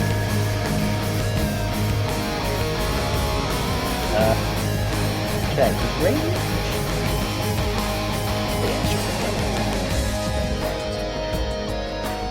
So I do have my Rage Archer. That's an interesting concept, actually. Rage Archer. Ooh, max damage. Nice. The javelin flies true, and where Thelm's arrow had hit before, it splits it open a little bit. Like the elite brambler kind of reels back and then falls from the tree in a similar manner, and gets back up and glares at Mortar. I glare right back. That might I'm looking at it like it's fucking on. Nice. Bro, that might as well just been a missile. Oh my god.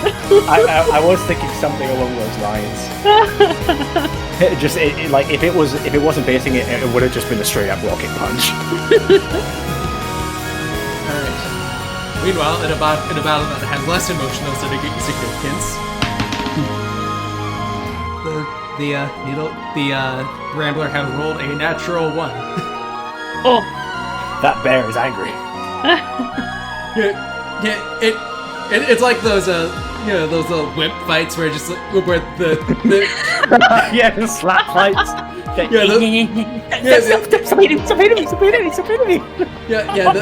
Rambler is just kind of waving its hands like, no, please, I'm sorry. The bear, meanwhile, is going to hit it. It's like all the little slaps, and then he just looks at it and just gently puts it to the side. I can tell you it's dead from a single. I can tell you that the Rambler 8 is now very dead. That just steps on it. You see the Brambler kind of anyone who's looking at it would see the Brambler 8 kind of weakly holding its hand out, just like no, and then the bear just kind of whacks it into the sky in a shower of splinters. Yeah. Oh, by the way, you might want to get rid of Elite Brambler 1 because we have to. Oh right. The bear. The bear kind of as the splinters kind of fall down. It goes and kind of just kneels down. That's its turn. Elite Brambler 2 has just been rudely knocked out of a tree, and glaring daggers at Mortar is going to fire another series of needles at him. A 10, I'm sure, does not hit. No, it just bounces right off my face and I don't even flinch. Alright. It's like, you might be angry at me, but believe me, I'm much angrier at you. Yep. That brings me to Thelm's turn. Okay. I'm not Helm. Sorry. What? You're My good. phone. Did you switch character sheets when I wasn't looking? Apparently so. Well, No, that's what George is going to be doing. Oh! Oh I'm sorry. Too soon. Too soon. Too soon. Well, it was too soon for him to die, but look what happened. Alas, poor Leaf, we hardly knew ye. Alright, I'll go ahead I will say though, his full name now very fitting. This Leaf really did cool. No. Okay, Thumb, what are you doing? So, still kind of rushing over to where Leaf's body is. I'll go ahead and knock back another arrow and fire it at the... Well, not towards the one that the bear is near. I will fire it at the other elite Brambler. Well, that Brambler's dead. The Brambler that the bear was fighting. No, Brambler 5 was still in the thing. I didn't know if that was one bear was No, fighting that's the or one not. that's giving Lily a fright. Okay. I'll go ahead and shoot that one. Oh, okay. Seeing how the last time I shot a big one, it did nothing. Hey! That hits. Roll damage. This is oddly calm music for what's happening. I forgot to change it. But, 6? Alright. All of my damage shots have been 6. So you're not sure.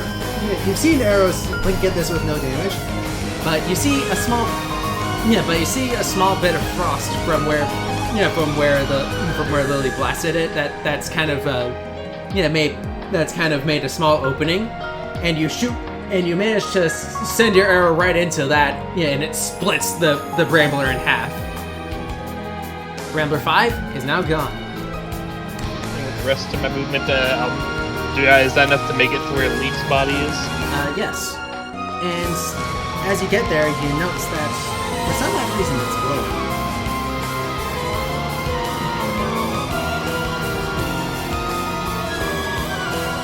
Alright, do I have any idea what's happening here? Why is his body... Roll Arcana.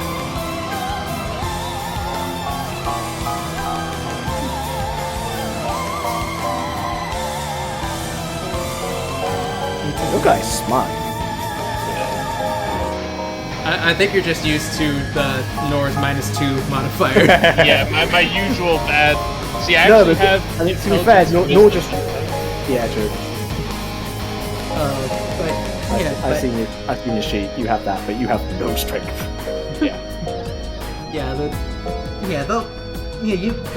You see this glow, and you remember hearing some druid you met talking about how the stars would find a soul that's departing and judge whether it was worthy of another chance or not. You cut out. In a conversation with druid, they've noted that sometimes the stars will look down on a departing soul and determine whether it's worthy of a second chance. Oh. Is it safe to say that he's got some good odds here? Roll insight on. It would be quite funny if you just said no and then just walked by. Oh. It's possible, but you're not confident. And I'll kind of rest a hand on his shoulder and just... Let's hope you're a lucky little star today. I think... I'll be right back. Okay.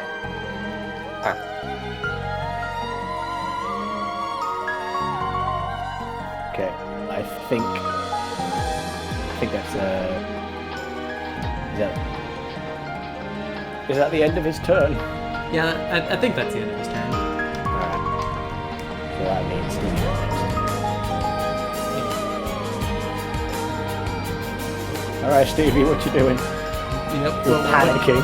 What is Lily's plan?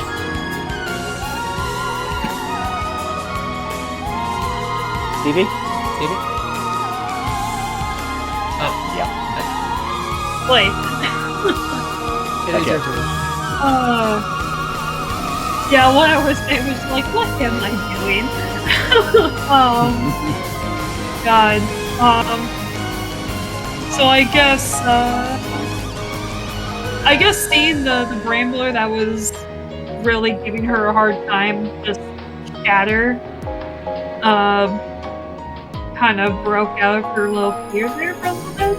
If that makes sense. Looking around, seeing Leaf not great. And one more Brambler around. How far am I from that? You are at present about 20 feet from it, let's say. Okay. Alright, that's fine. I'm going to aim my hand at it and shoot another frostbite at it. Okay, so it has to make a constitution check? Or Correct.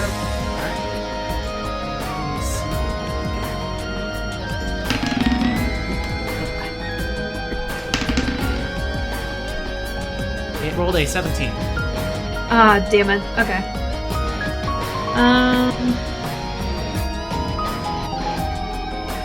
Yeah, I don't think that did anything then. Alright. Yeah, you fire this this ray of this frosty air at it, and like it notices it, but not enough to be fazed by it. Okay. Bryn, it's your go. Okay.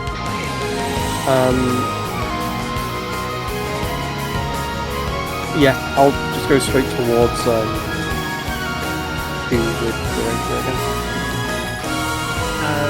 You're 60 feet out. You'd have to dash to get in range to with the ranger. Dashing is a bonus action, isn't it? No, Oh right, you're a that's rogue. correct. No, you don't get that yet. You're only level 1. Oh. Okay. Unfortunately. Okay, I'm back. Alright, I'll probably just head over towards. Can I reach Thelm? yeah. Well, actually, no. Thelm's about 20 feet further than your maximum movement. No. Okay, I'll start moving aren't we towards level 2? Thelm. Yeah, I'll just start moving towards Thelm. In fact, I'll use my action to get even further. So you're just gonna dash to get to Thelm? Yeah, I think I'm just gonna kind of like check in on Leaf. And I'm just gonna go, what's happening? This does not look normal.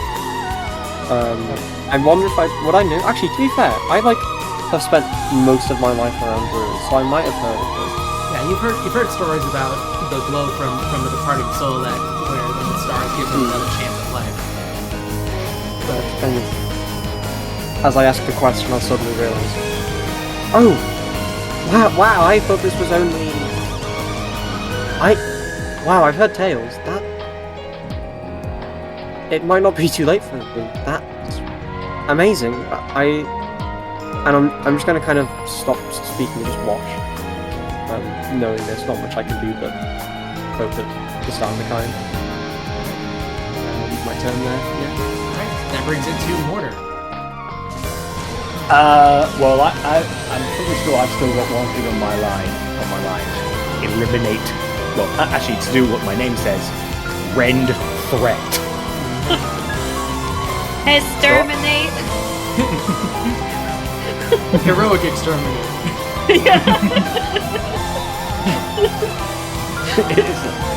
Target detected. Well, it's been detected for a while. I just immediately just run forward, axe raised, and I'm going to try. Alright, roll your attack.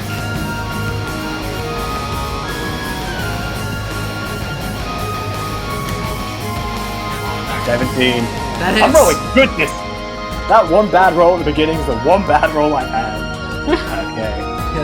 Yeah, what can I say? Your combat sensors are on high. Roll damage. Yeah, well, yeah, that's what happens. What happens when you choose barbarian. Yup. 5. That's just raging. How do you want to do this?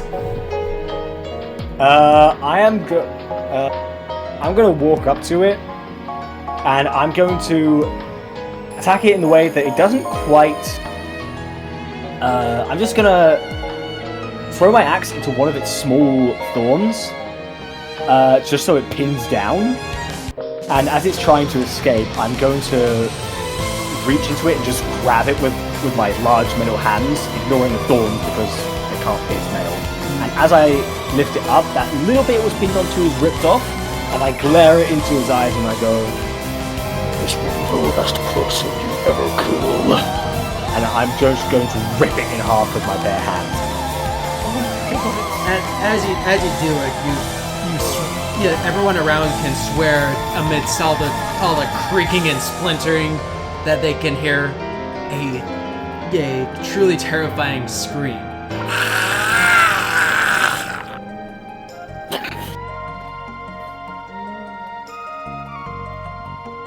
And I just drop the pieces. And I revert back to my normal self. alright. The glowing stops. My eyes are just a regular light. They're not blinding.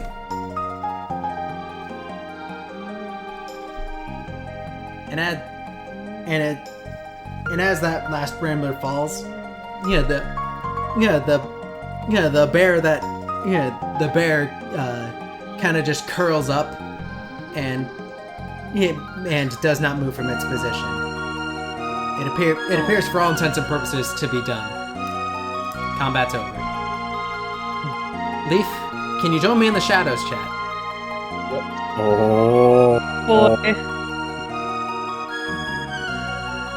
The last thing you remember is The staggering pain in your chest and the world going black. and then you hear a small voice. Leaf, get up.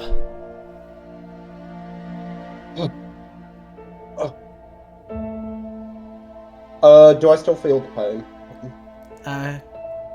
Yes, but it's not registering as Pain. It's more like that part of you is just an endless. Is just an empty, cold spot.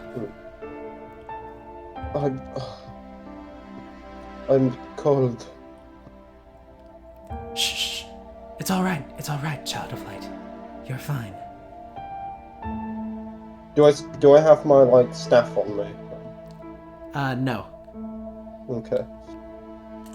In that case, I'll just kind of weakly attempt to get myself up with quite a bit of struggle. Make a strength check for me.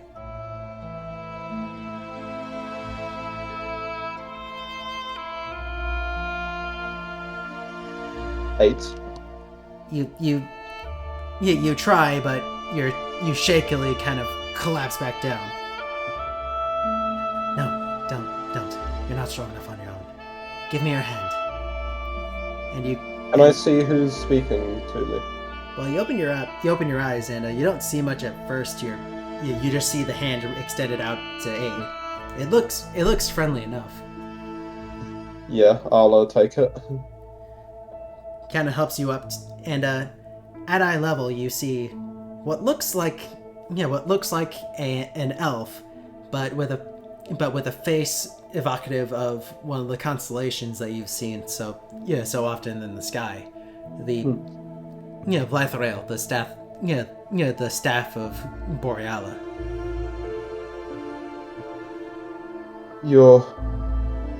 Are you her? Yeah, the figure shakes their head. No, not her. She orders me on errands. I only speak on her behalf.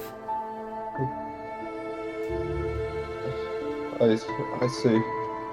What happened to me? Put simply, you got stabbed by the blights. That's why I felt the cold, the darkness. The figure places their hands on the side of your head. Don't worry about it, child of light. It's not the end for you. Not yet. Leaf shakily nods. The figure kind of gazes down at your chest, kneels down and places their left hand on the spot where you were stabbed. And almost immediately you can feel warmth returning to it. He kind of just looks. The memory, it won't leave me, will it? It never does. And the figure stands back up. My previous wielder had a similar experience when he first fought the blights.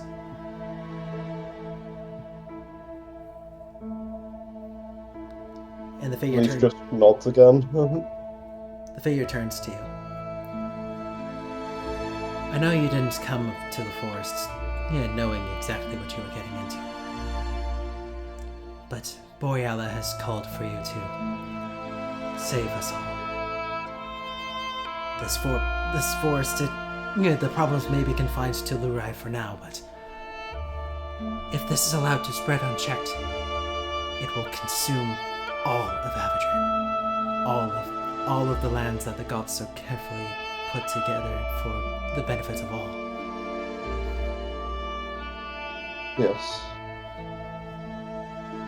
And, well, that can't happen. He's still just, like, stuttering and kind of gasping for breath.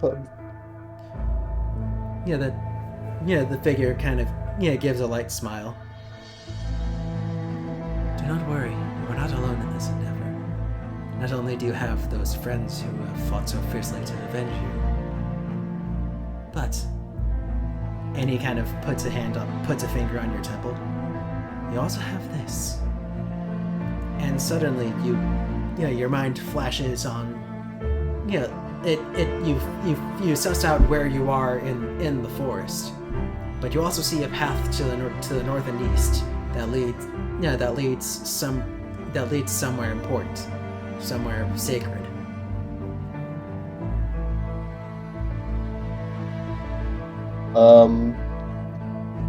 So is this like a path I could walk on? Yeah, it's a path you can walk on. Okay, I guess I take the path. Yeah, you see it in your mind, but as a chart of where to go from here. I see.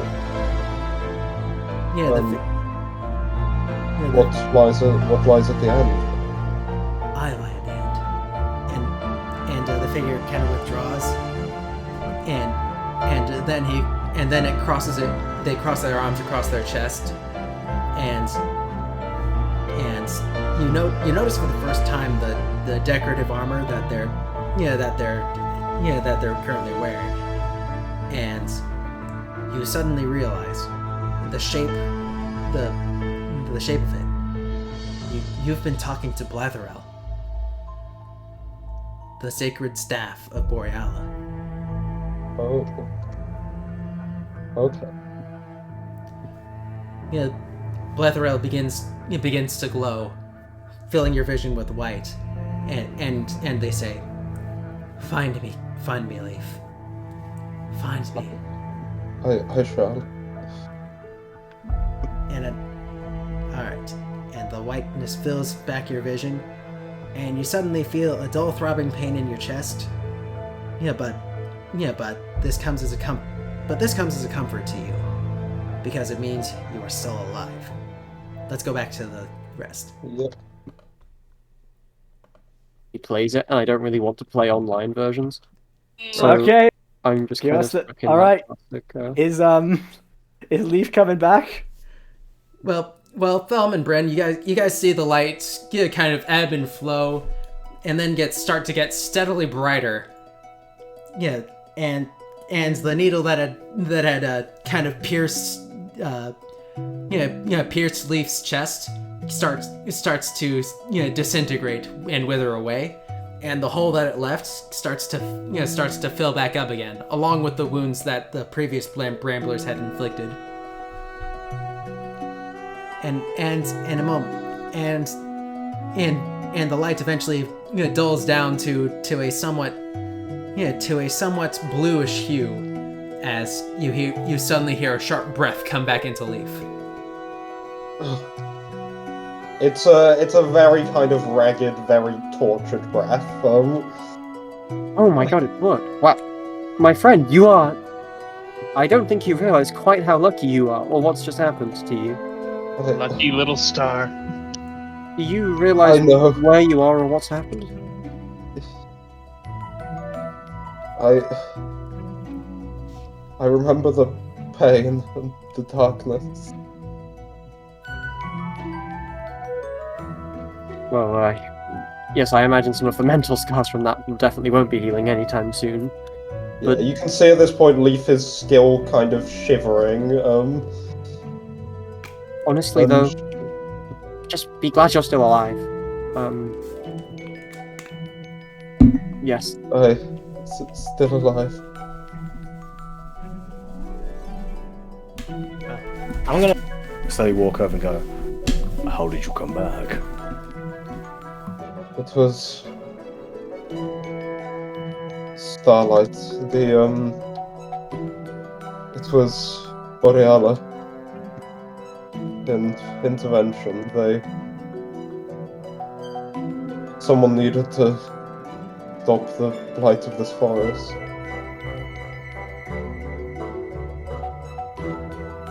Wow, well, I suppose someone out there has a plan for us. Or at least for you. He just kind of nods silently. Thelma will kind of get up a little bit and offer a hand. Let's get you up.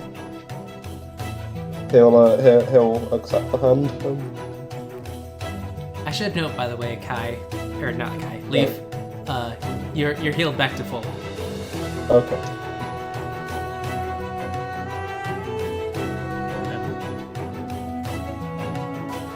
I think it's safe to say we should have a bit more of a cautious step in here.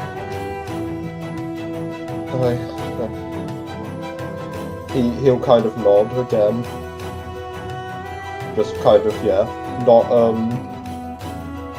not entirely, seeming like he's not entirely like there mentally.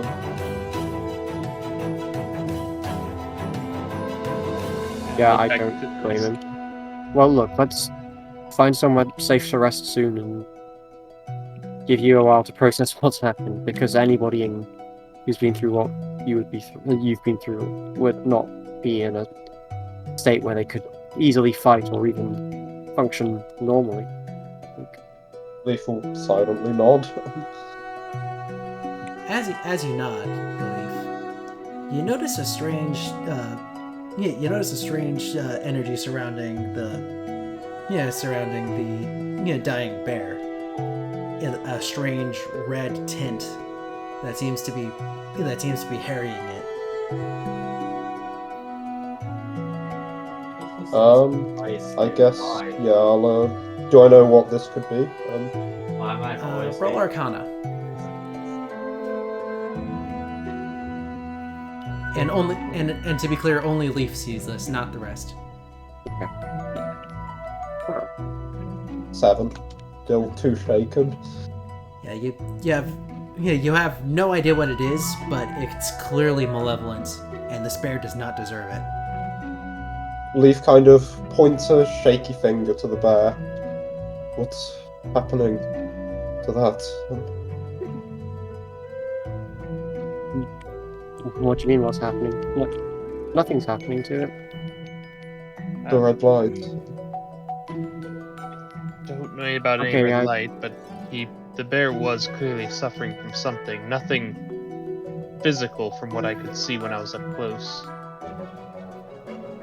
I think you need to lie down. There is nothing there. Look, let's get you No, it's there, and it's evil. Can I go check out the bear? You may.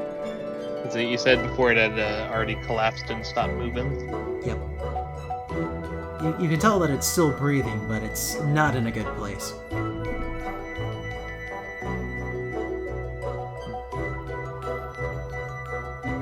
Have looked to everyone else.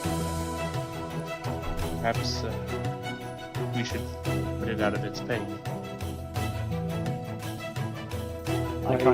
I look towards everyone and just silently asking if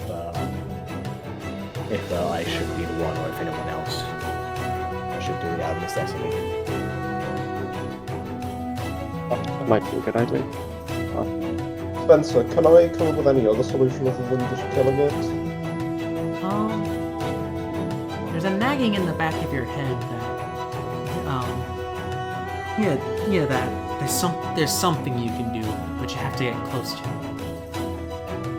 Leaf will just kind of raise a hand up to the rest of them and then stumble towards it, and try and like look at it from closer to see if he can figure anything out. Alright. Please. You seem to be putting yourself under a lot of stress, and I'm not entirely sure over what. I'll ignore that and just take a closer look at the bear and the energy surrounding it. As you get closer, you for the first time notice that you yourself are glowing blue, and as you approach the red glow around the bear, the red glow starts to retreat.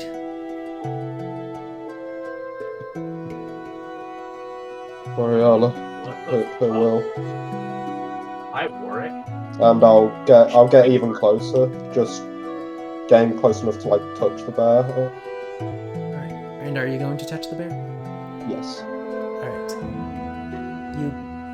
Your hand makes contact, and where the bear was making labored breathing before, it suddenly starts getting calmer as the red energy that was retreating from you begins to course away to a far off point. And until the very last of it leaves, and the bear gives one last breath. And Leaf, you swear you can hear in the back of your mind, Thank you. And the bear breathes its last.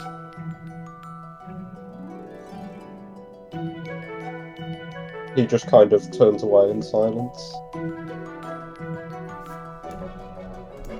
The rest of you Does anything visibly change for us? You see the orange glow around, not the orange, the blue glow around Leaf. And when he places his hand on the bear itself began glowing.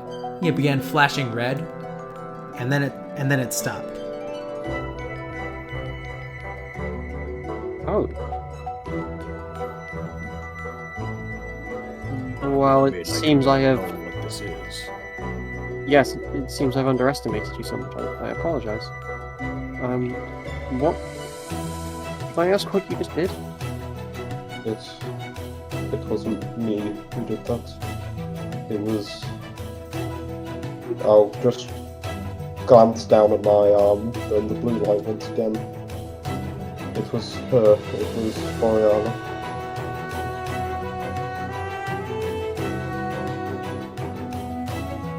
Wait, do I know who this person is? It's one of the gods, so I presume you know. Boreala is one of the 5, the goddess of light. Ah, okay. So yeah, definitely then. You met. Huh? Actually, Brandon, make a religion check. See if that. Okay. Yeah, because I've not spent too much time with civilization, mainly just like the higher ups of like groups or druids. Yep. Religion is +2. 4. You've heard the name before, but you've not heard it explained to you. Ah, okay.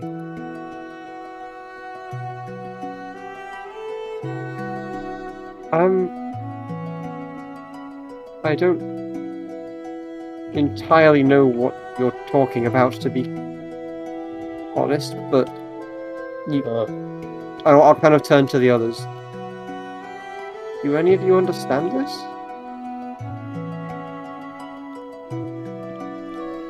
Do any of us understand? I'm pretty sure I don't. Yeah,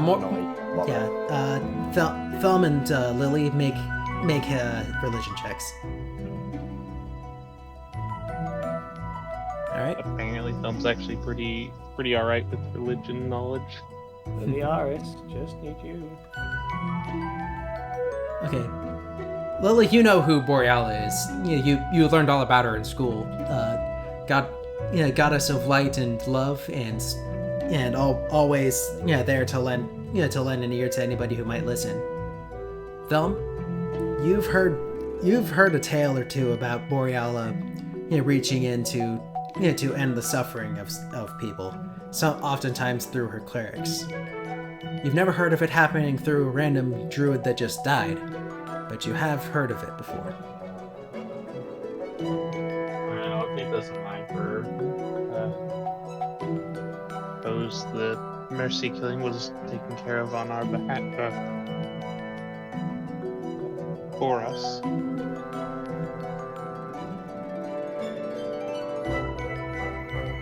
Bit odd. I haven't really heard of using outside of our clerics for things like that.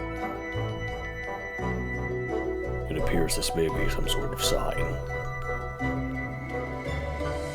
It appears you may be here for a reason, Leaf. Well, our tribe has worshipped Boreala since our history's begun being written. Well, I am technically not a creation of the gods myself, so I will not claim to know their practices. But I have a feeling this is a sign of blessing. Leaf just nods silently again. I think someone coming back from death is a bit more than a sign of something. At the word death, Leaf visibly shivers.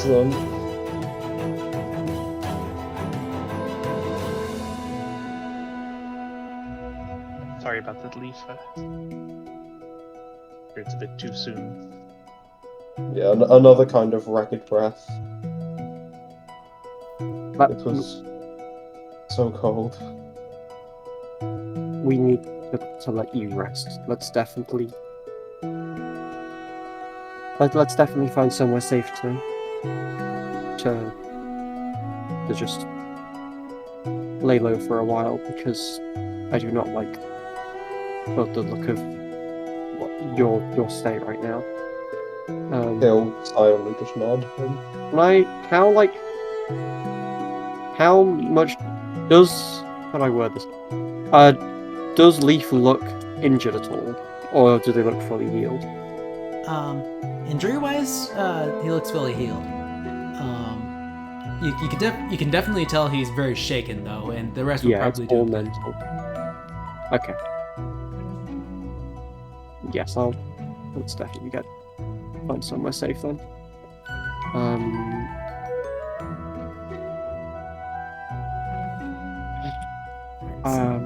Does anybody have any ideas? I assume this place is just as safe as any other.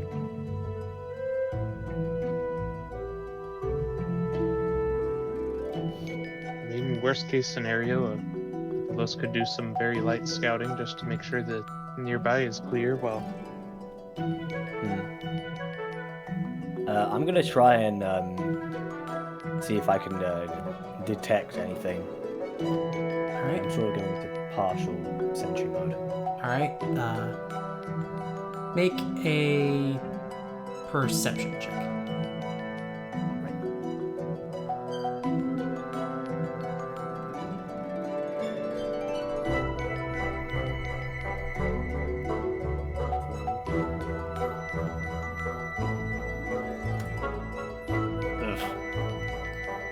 That seems outside of combat. I'm not very good. Yeah, you're like inverse north. Yep. You know, you give a quick scan of the area, but not only does every tree around you look the same, but it's very dark, and you're not entirely. And given how your warning signals have been blaring the entire time you've been in this forest, you're not entirely sure anywhere is safer than another place. I do believe if we do rest here, it must be discreet.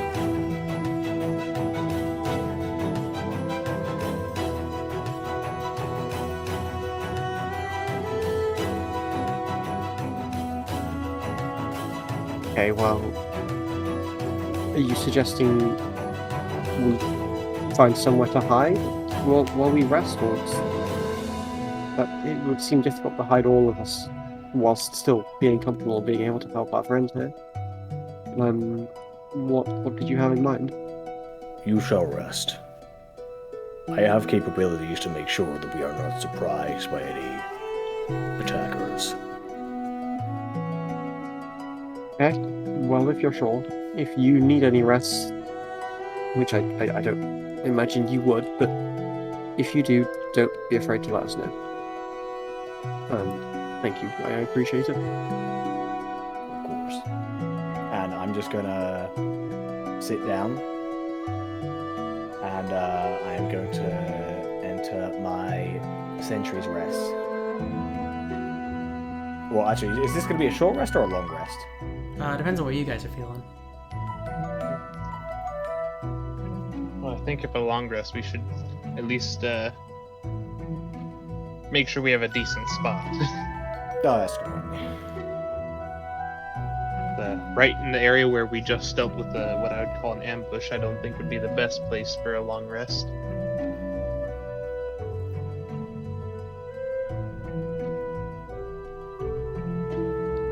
So you're just gonna take a short rest in this ambush square. Yeah, I think it's as safe a place as any since we've cleared it out. All right. Y'all go ahead and take a short rest. It's difficult to start a fire because surprisingly enough, when it's not actively trying to kill you, the forest is very hard to set on fire.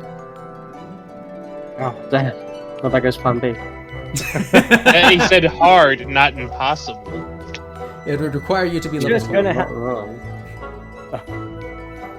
Leaf will still kind of use his produce flame again, just to stoke a small fire kind of on the end of his staff, and just kind of try and drive that into the earth to give just a small hearth. Surprisingly enough, Leaf, when you do that, the fire, the point of contact the fire has with the ground suddenly erupts in a perfect campfire, but with a blue flame.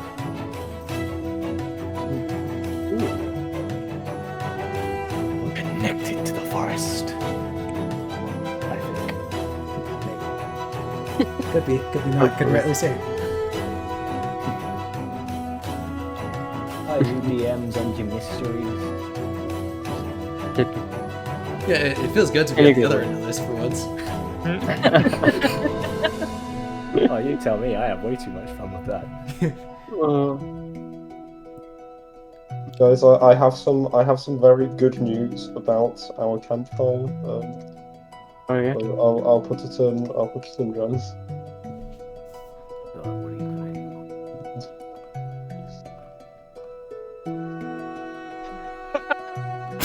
Did anyone remember to bring some?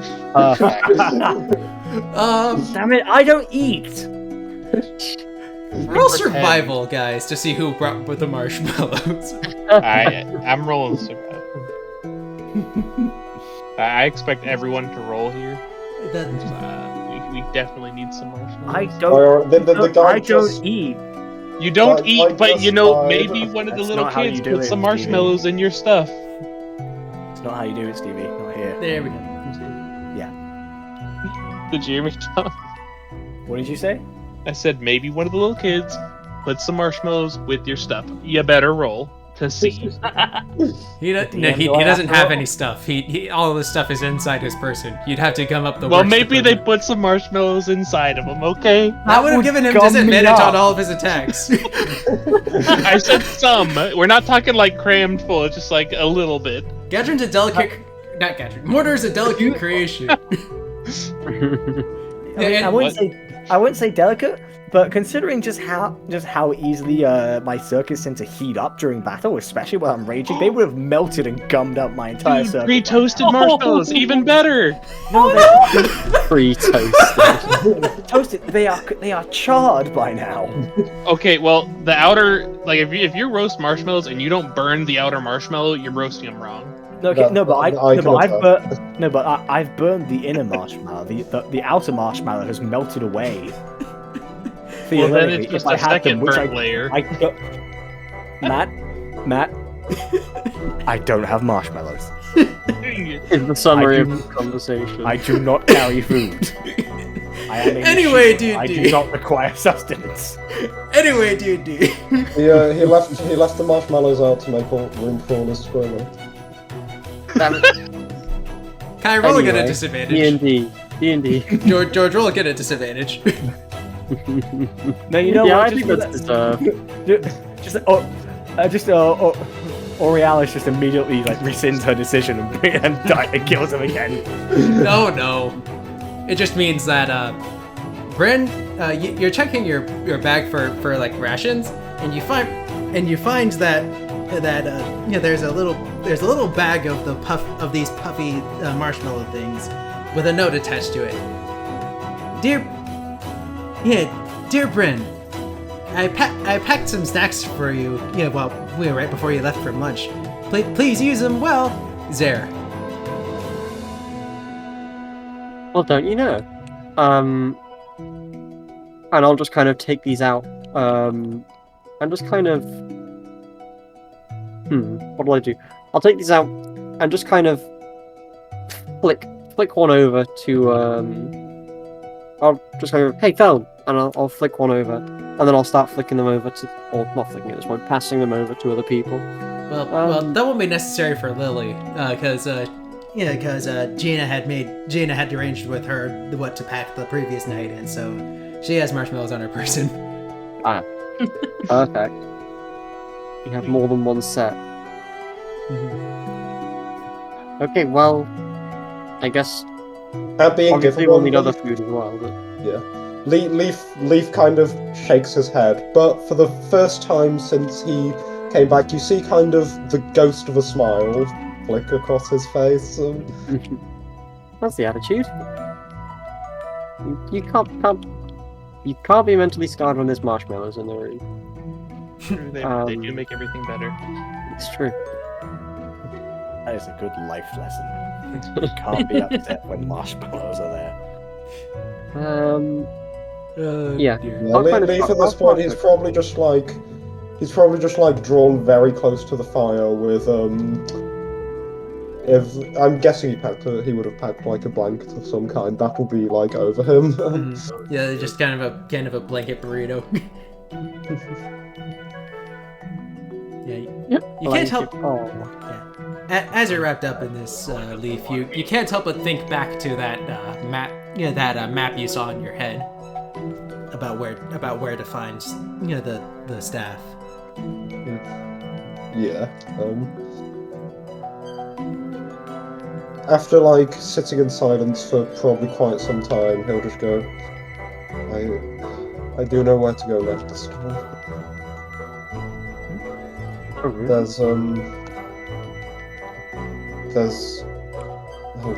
I don't know. There's a servant or an artifact of the goddess of Boreala somewhere in here. I know how to get to it. And do you think this could be useful to us?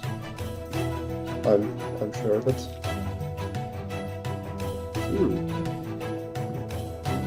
Sounds good to me. Better than what we had before. And do I recognise how to kind of... Do I recognise how to get there, Spencer, from kind of where we are? Yes, you have. Yeah, you feel like you have the kind of intrinsic sense of where to go.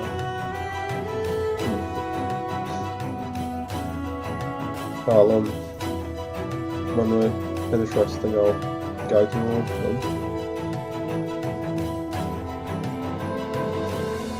Okay, well, yes, obviously, that's definitely the best course of action. Just having any direction alone is a massive, well, positive change. So yes, let's rest well. And well, I'm gonna go to sleep, but I'll see you all in the morning, I suppose. Oh, wait, I thought this was a short rest. Oh, Yeah. is it? Ah, okay, never mind then. I won't do that. I've changed my mind. I'm not actually very tired. I will not see you in the morning. Yes, I will not see you in the morning. By the morning, I will have lost my eyes.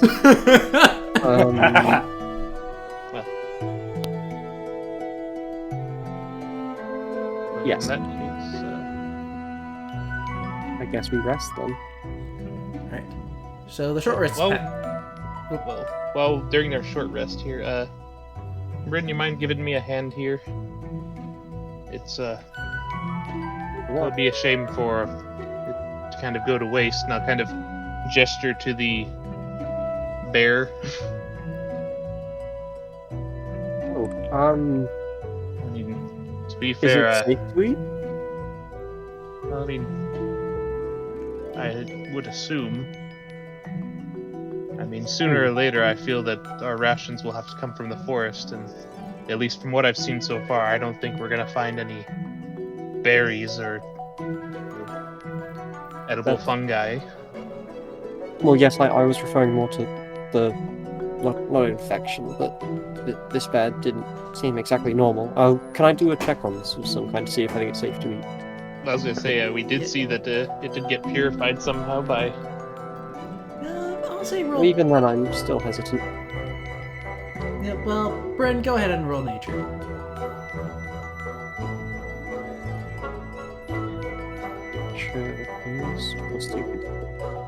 Oh, 7, okay. You have no idea whether it's safe. Well, if things ever get too bad, I can sacrifice some of my magic to make us food. Like I said, as long as there's stuff to be found out here, I can probably find it. It's like I said, just a golden opportunity here. And well, if you take feel advantage. if you feel it's safe, I'm willing to trust you on that. Yes, yes, I'll willingly help you, obviously. And I guess I'll start I'll get a knife out or some form of tool. Yeah. So can we kind of work together? Because I've got wander, which means I can find the food, enough food for at least 5 people, as long as there's food to be had. With hunting and gathering. So would you count that with us working together? We could skin and everything the bear. Sure, I'll allow it. Yeah, no, don't even need to roll for it because you guys are both world-wise. You've been doing this for a while.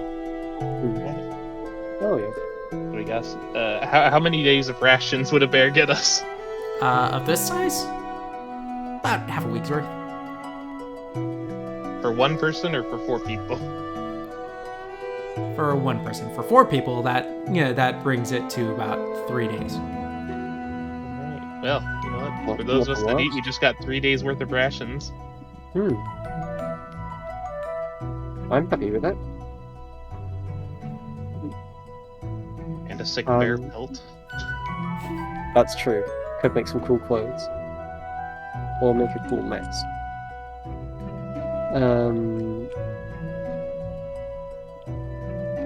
Yeah, I guess I'll pocket my share of that.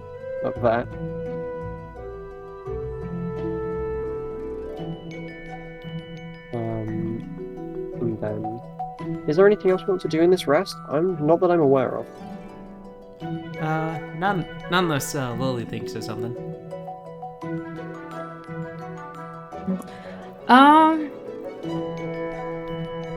I think the only other thing is, were there any remains of the elite Chamblers at all? Yeah, the one that, The one that Mortar killed is in 3 very distinct pieces. Okay. I would like to pick those up and study those as well, see if I can find anything new. Alright. Roll investigation. Okay. Making sure. Yes.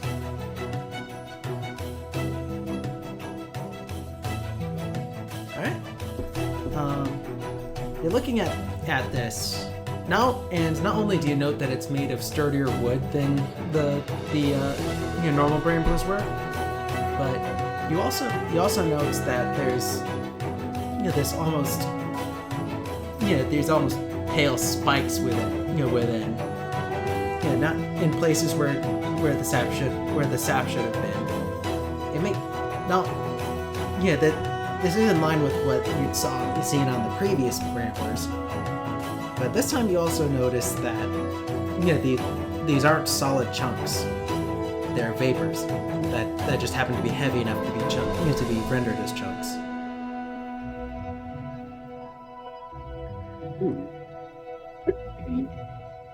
As for what this means, you shudder to think of what might be doing this.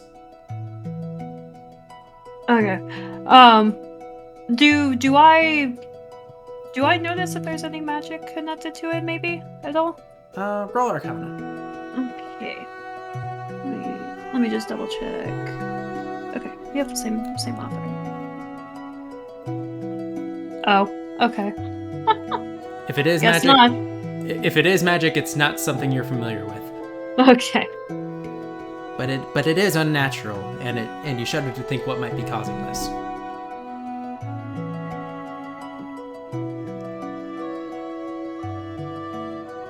So the short rest goes by, and I guess you guys are setting off to where Leaf leads you. Yeah.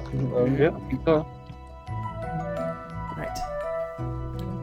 You follow Leaf's lead, which is made significantly easier considering the fact that he's now glowing.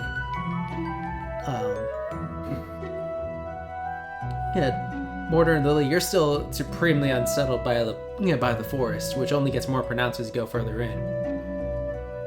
Leaf, as you get closer to the point that your mental map was marked, you swear you hear at odd intervals this faint pulse. This faint, familiar pulse. Okay. I'll kind of keep heading towards it. As you We're getting close, I think. get closer, and closer, and closer. Can everyone make a perception check?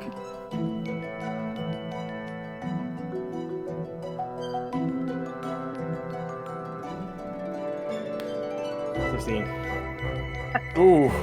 Uh-oh. I'm just having no luck today. 22. Hey, don't say that. You had some luck, just... Me too. You're telling me you've had no luck this time.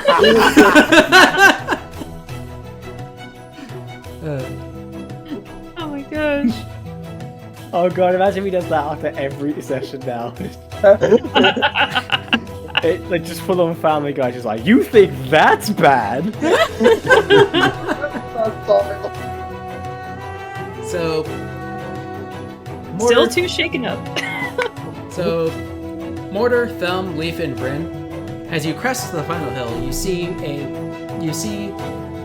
while the darkness kind of mutes its majesty a bit, you see an impressive-looking temple, kind of overlooking a large clearing that seems largely devoid of any real threats. Lily, your eyes fixate on something that's right next to the entrance. And you just retreat back under the hill in complete terror. I guess it's just she just gets a little eep out of her as she's running off. Well, you're just ducking down. You're not like running. Okay. It's like you know something startling as you look at a hill and you kind of duck and then you just shakily look back to see if it's still there. I'm immediately just gonna try and get a little bit in front of her. As like a protective gesture. Yeah, Mortar, you follow her gaze to the entrance of the temple, and you notice sitting there a kind of a static humanoid figure with arms stretched out to the side, not moving, not making any moves, just sitting there. It's T-posing on us. Yes, it is. Oh God.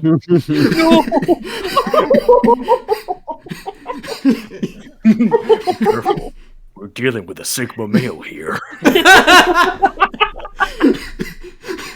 I'm sorry. You're fine. Can I? When you say humanoid, can I see what it is in like more detail? Shall we say? If you get closer, like at the moment, you can just see like a T-posing shadow. Okay, I'm gonna very carefully take a step forward. All right. As you get closer and you kind of get a better look at this thing, you realize that for all intents and purposes, it's a scarecrow. Just a wooden post with wooden arms, wrapped in burlap with a burlap sack for a head and some sort of facsimile of a Kenku face.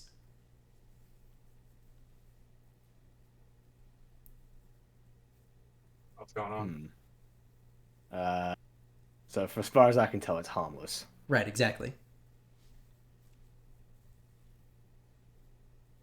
Wait, sorry, Spencer. I was mid coughing fit. Could you repeat what that description? Yeah, just a wooden post in the ground with wooden arms wrapped in burlap with a burlap head that's in the facsimile of a Kenku face. Okay. Oh, Kenku. Ooh. Kenku scarecrow. Mm-hmm. Do I kind turn of back and I'm just well, I think I'm the only one seeing this, right? Because everyone else is further back.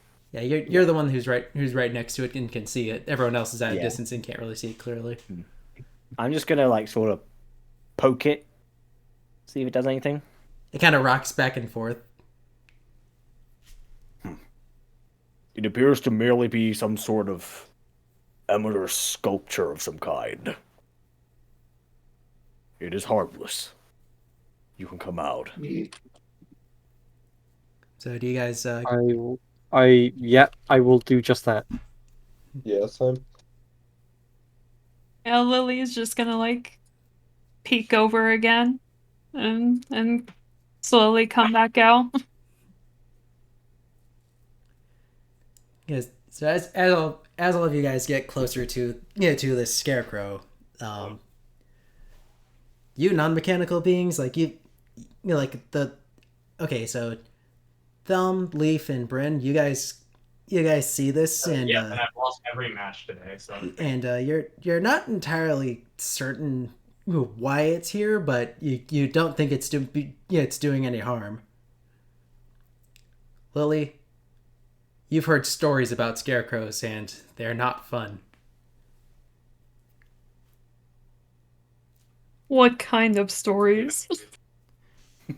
It's like those nursery rhymes where where watch out for the sackcloth man, where worry about his steps, his ragged breaths will follow you, and you will soon be dead. Okay. I found out that I guess at that point, Lily's just gonna like not verbally. You can tell that if she wasn't shaking enough as is, she is shaking even more. Seeing this, and I will be right back. I got a dog barking. You're fine. Alright. You want fucking help with So the rest of us, was it basically just it's a statue right out here about just that chilling? Yeah, just a scarecrow. I don't know why it's here, but it's here, and it's not hurting anybody. They're literally in our base. I feel like not hurting anybody is the bare minimum for. So we should probably still Well, be let somewhat me wary. let me tell you, this is why I wouldn't trust a scarecrow just chilling. Just Oh, chilling. what the hell Yeah. else is it gonna do? Watch that video I posted. Yep, I know that reference. Yeah. See this video? It's in general. My first thought on a Kenku statue was rest in peace library. Oh no. For context, oh wait, Steve's not here. Yeah. Alright, I'm back. Welcome back. Thank you. All right, so as far as everyone except Lily can tell, this clearing seems reasonably safe to take a load off in and just reassess things. Today's been nothing but pain. Do I notice that Lily is still terrified? Yes, you do. I don't think she's doing a good job of hiding it. Yeah. Do I know why?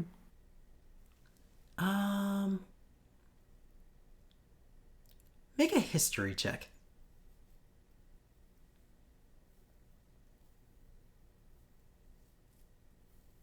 Checking my motive. Okay, that's gonna be a flat roll, unfortunately.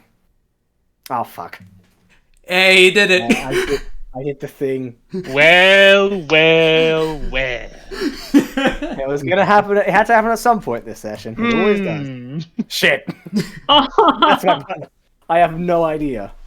Yeah, you can't really. Yeah, you've not known Lily long enough to know why she's doing this. Like from your perspective, she's terrified of what's essentially a statue. It's merely wooden cloth. What exactly is the problem, Lilyaris? You... I guess you haven't heard the stories, huh, Mortar? Stories? And then, and I guess I'll just explain to him what all the like nursery rhymes and stories were involving the scarecrows. Mm-hmm.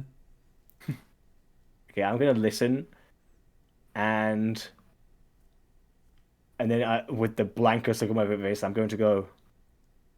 For a woman of science, your imagination runs far too wild. It is harmless. No need to be afraid. What do I think? Wait, what? Well, that was an audible sound. Yes, I was about to ask. What? Wait, was that us Why hearing did we that? hear that? Yeah, Excuse me. Did you just do fiddlesticks? Could be. But yeah, do I hear where it comes from? it came from directly behind you. Was the scarecrow, wasn't it? It could be. Look behind. Well, since no one else is going to, I'd like to look behind where the noise just came from. I don't think you do. I don't think you do. But let's just keep going forward. Well, you see the scarecrow, and where it was looking vacantly for it before, it has shifted slightly to be looking directly at Mortar. I don't even move, and I immediately lunge my hand out and try and grab it by the throat. Oh my god! You successfully do so, and the ground kind of shifts a little bit under it, and it feels like a normal scarecrow when you grab onto it. Nothing else seems to change about its appearance.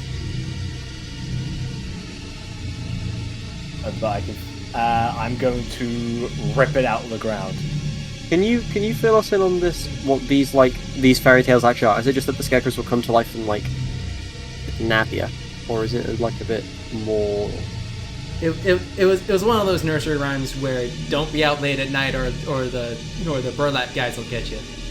Okay. But yeah, Mortar, you like actually make a strength check for me real quick. Yeah, no, I'm not, but I don't want to ban.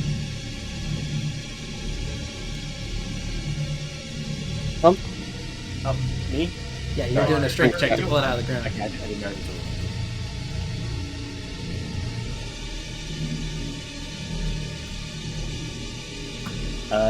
do I want to rage for this? Not yet. No, I wouldn't. Yeah, I would not. Oh my god, stop railroading me.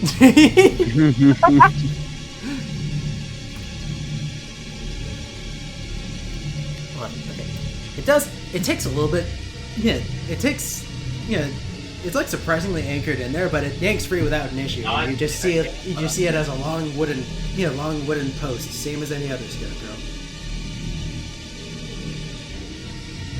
Kind of look at it curiously. Do I notice any? Can I see anything slightly off about it? Like, can I like unwrap the fabric?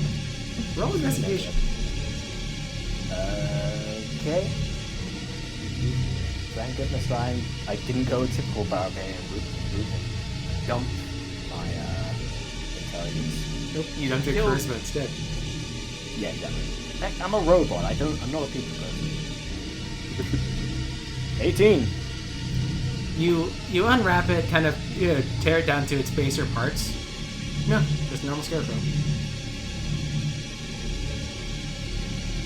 Well, that's just even more terrifying. Yeah, I just drop it, stamp on its head a little bit just to be sure, and I'm gonna keep looking around, see if there's anything else. Roll another perception. Yeah.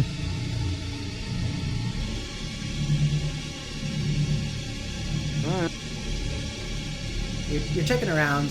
It's a big clearing, so you'd know if something was coming at you. And at present, it seems pretty docile. You said the ground moved earlier, didn't it? No, that was just in response to you pulling a stake out of the ground, essentially. All right, of course. Place is not that safe, I believe.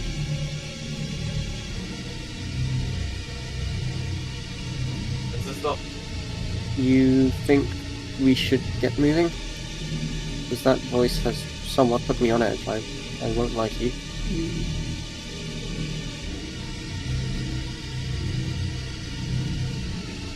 Tom, I'm saying that to your character. I don't know. I think I just said, like, you think we should try and leave here as fast as possible, because I do not like the I don't like the feeling of this at all. So if that's what you're saying, I definitely agree there. Yes. We should be off. Okay. Let's go then. Yes. I'm just to be safe, I'm gonna pick Lilyaris up and put her on my shoulders. Okay. If that's okay with Libby. Yes. And she's immediately gonna like wrap her arms around your neck.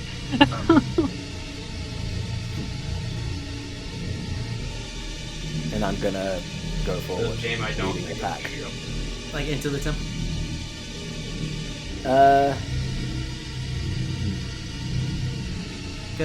I kind of look at it and I do wonder like if the temple may hold some answers. And I turn back. It is possible that this temple may hold the key. What we are looking for. Well, yes, we're here to see this temple. Yeah. Never mind. Feel like. Oh, okay. Yeah. Okay. I'm gonna head into the temple slowly. I'm gonna head in, but I'm gonna keep an eye behind me every so often. Alright. But I'm moving relatively fast. I'm getting away from the area with the scarecrow in. Alright. It's basically the vibe I'm going for. Alright. Phil and Leaf, you guys are going in as well? I'll kind of give By the way, I don't know if you guys saw. He said he'd be right back in like 2 minutes. Yeah, I see. But I didn't see that.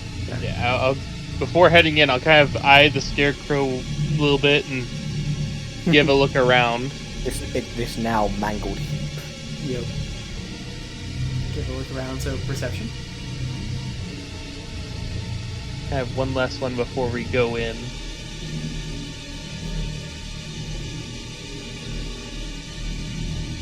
Alright. Are you looking for like you're just looking to do the general? Is anything following us type deal? Say again? Are you just doing the general? Is anything following us type deal? More of like a weird caution, like, you know, what was that like had said something. You don't really see anything. It's the same clearing that it was when you entered it. It's just minus the scarecrow.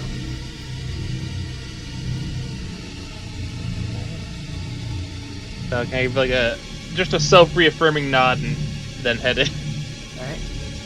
And we'll wait for George to see what Leaf's reaction is. Mention of the nursery rhyme thing made me think of this to follow up with it immediately. Yep.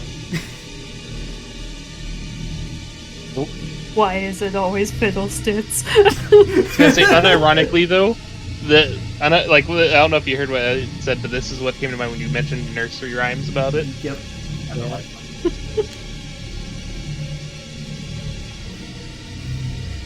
And especially the fiddlesticks rework too. That makes it even worse. If you've never given it a listen, you should definitely listen to it. Yeah, it's a really good song. I am back. Alright, hello back. Welcome back. No, not again. No, it has already been made. Stop. No, please. It was awful. It was awful the first time. Don't you know the dad jokes always run themselves into the ground? Hey babe. Hey babe. Hey babe. There's scary ass scarecrows happening in our campaign, so you should play Fiddlesticks next. I don't want to play this. Why not? I want to get a win. Like Tell him Fiddlesticks is good if he's smart. Ooh. What'd you say, Reg? Tell him Fiddlesticks is good if he's smart. Oh. Wow, just telling someone to insult their boyfriend like that. I mean, to be fair, Fiddlesticks is a really strong jungler. Yeah. He's my brother's favorite champion. He's my favorite jungler. Favorite champion. Do you have the extra ARAM? I'm fucking leaving the horrific doom. Anyway, so Leaf, everyone's on their way into the temple to kind of get away from this area where they heard that strange voice. Okay. Alright, so are you gonna go in after them? Yes. Alright. As you walk in, you notice that the pulses you were feeling start to get a little stronger. And Bryn, your repeated looks back. Right before you exit the line of sight of the entrance, you see a T-posing shadow at the gate entrance. This whole thing is just a giant T-posing temple, isn't it? Scarecrow vibes. I don't like. Okay. Yeah. I'm gonna kind of turn. Just. Is this? If I turn around, will I see more of this, or is this what I'm seeing when I've turned around? That's what you're seeing when you've turned around. I'm just going to turn. I'm going to just kind of turn back and just keep walking. And again, I'll keep checking behind myself, see if it gets any. Closer. I don't. Yes. Any more? Yeah, basically, just see if I should get even more worried than I already am. No, it just stays at the entrance. Okay, I will just. Yeah. I'll just keep going then. I'll just ignore it and keep heading forwards. All right. These guys enter the depths of this new temple, very, very shaken all of a sudden. That's where we'll end tonight's session. Oh. Ooh. And we're still only level 1. Well, you say that, but with that fight, you just leveled up to 2. Hey. Okay. Hopefully that will mean an end to instant death.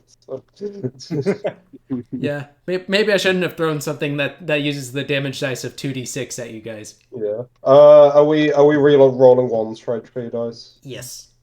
Okay, nice. We're not creating an army of innies here. Okay. It's a cheap way of getting honors. Five. Okay. Well, yeah, but I stood. Oh, that means You I say get. we're not making them army of minis, but I mean, so far it's just been physical Why? attacks. Dude, that's the second time I've queued for mini on.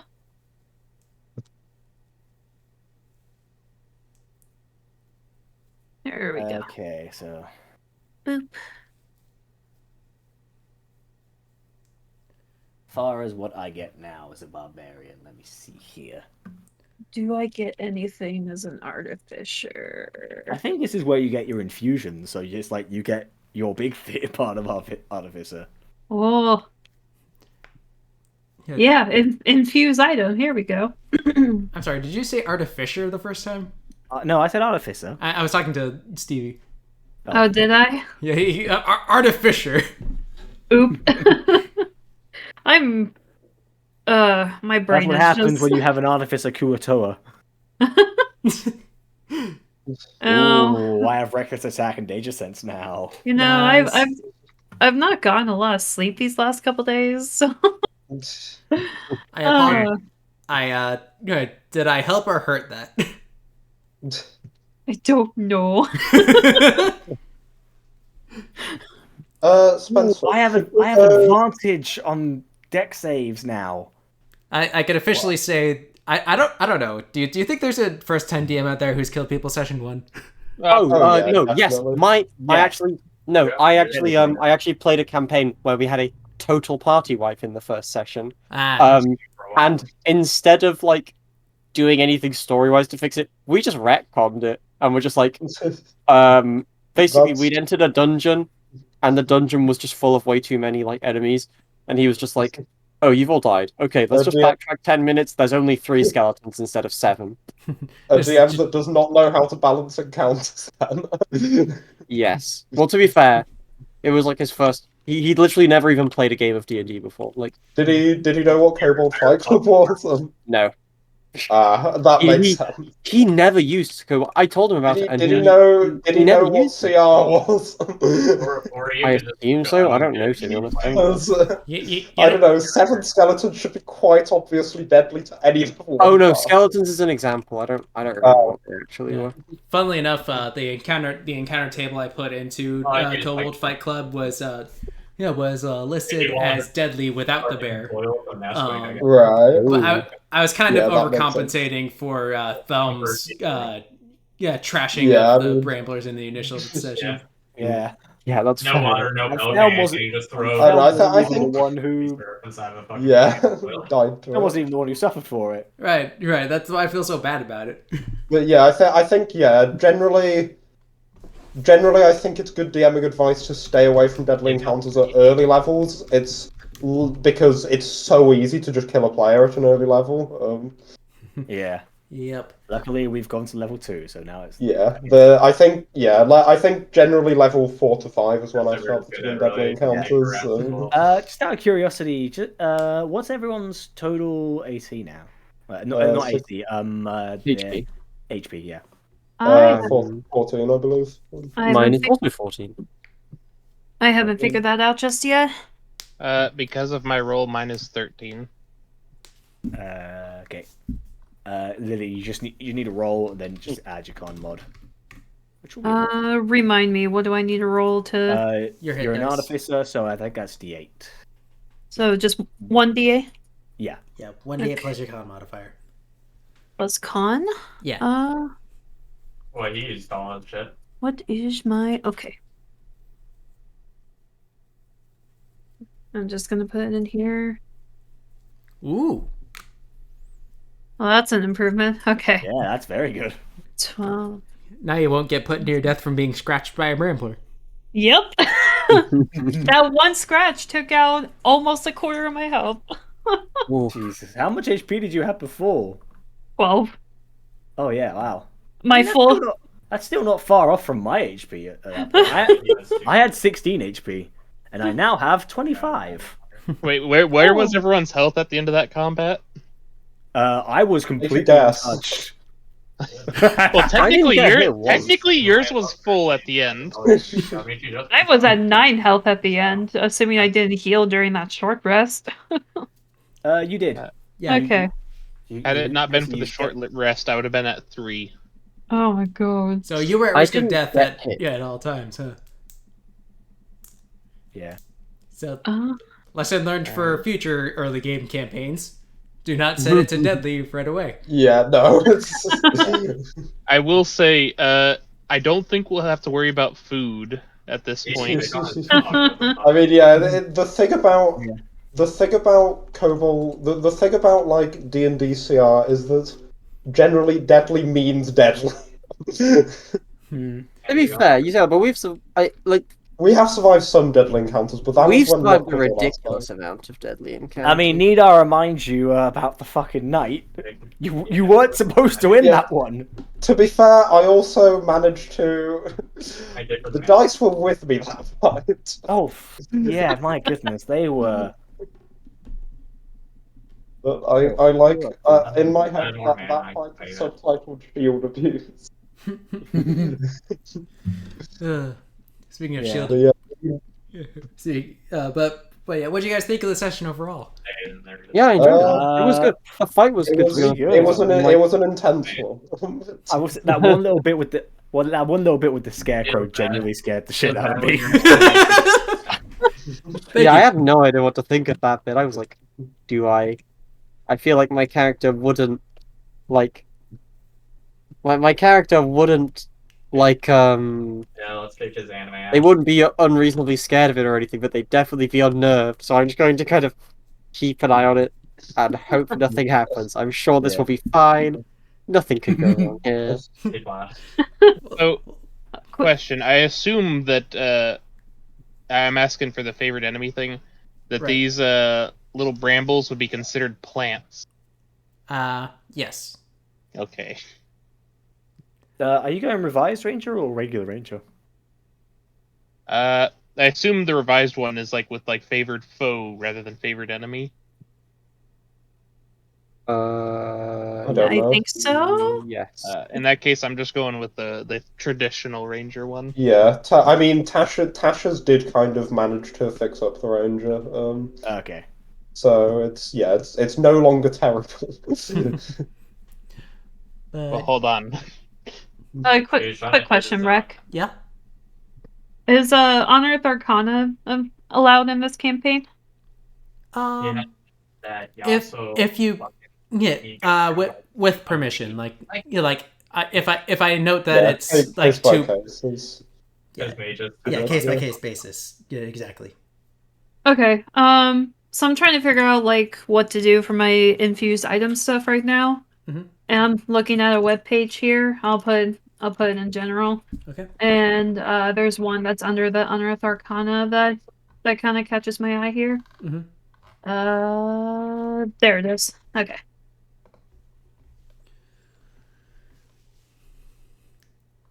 Yeah, it's the only one listed as on Oh, nice. as UA. I didn't realize I got my circle already. That's cool. And white numbers. Now you get your subclass now, don't you?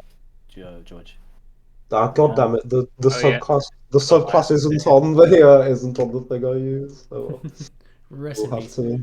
Yeah. As I was saying before, have as long as there's the possibility of food, we'll never have to worry about it because, thanks to me being a wood elf, Wanderer lets me find food and water for up to 5 people as long as there is food to be had That somewhere. means And even then, And since I'm I don't- multiclassing to ranger, I get twice as much food as I normally would when I forage. that means I also can take. you that also means I have can to keep take in mind that out of the entire party, only 75% of them actually need to eat. Yeah, and That's this fine. also means I can more take more the accurately, spell Tom, damage. it's 80%. That's what she said. Yeah. Also, Stevie, you're talking about the armor of tools, right? Yes. I'll allow it. Cool. Thank you. You're welcome. Oh yeah. So what are you infusing now, Stevie? What are your infusions? I'm curious.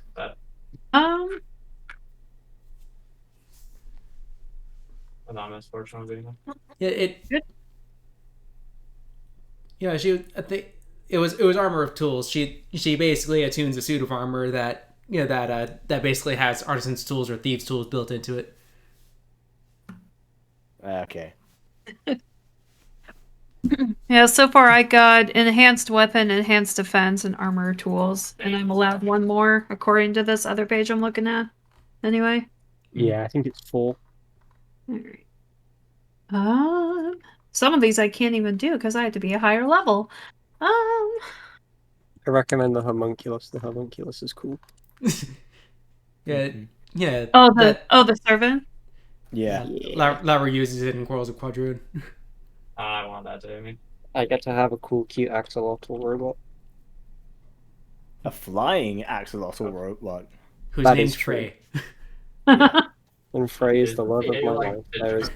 I will, yeah. Basically, what would happen if Mudkip were a steel flying type? Yeah. Oh, okay. Or you can just make my you can just make my axe stronger, and I just beat the shit out of everything. Ain't that what a enhanced weapon is for? I think so. Yeah, that's an enhanced weapon. I just that just makes me think of the mental image of Mortar as Lily's homunculus servant.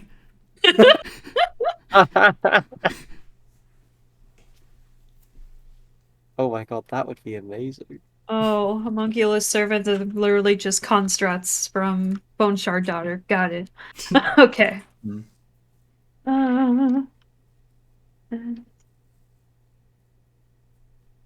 Cool. All right. Anything else? Why did they? You get think you would with that. Oh no, that's the same. That's the same. I am a fed siver. Infusions, items, cantrips, spells the same. Yeah, just played. It did my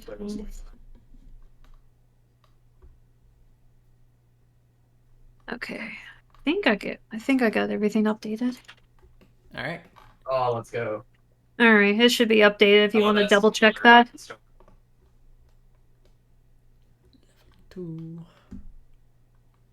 Also, Spencer, I had Spencer, I have a one flavor thing I'd like to do.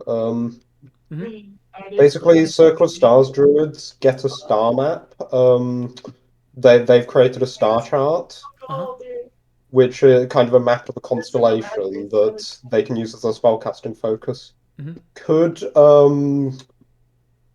Leaf have carved his staff into the shape of one of the constellations? Yes. Okay. Yeah, I'll get back with more design stuff on that, but that's kind of the basic idea. Sounds good. So the star map doubles as the weapon.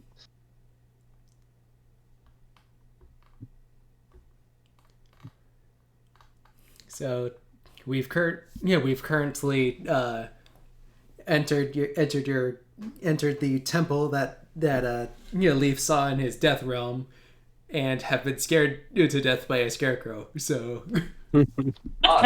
I'm very curious about the whole death realm thing. Oh yeah, I was going to ask actually. Is there any established law for how the afterlife works in this world? Like, because I noticed that there was no god of death. Is there such a thing as a soul, or is it just oblivion? Souls are like a massively studied thing. No one exactly knows their true properties.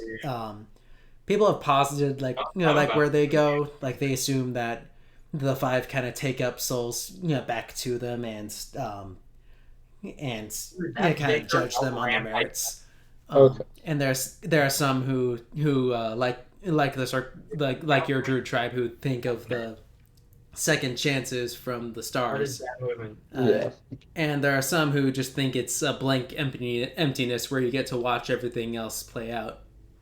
Okay. That no one's really gone to the afterlife and come back to tell about it. They're both much kinder post-death fates than any of the ones in my world are.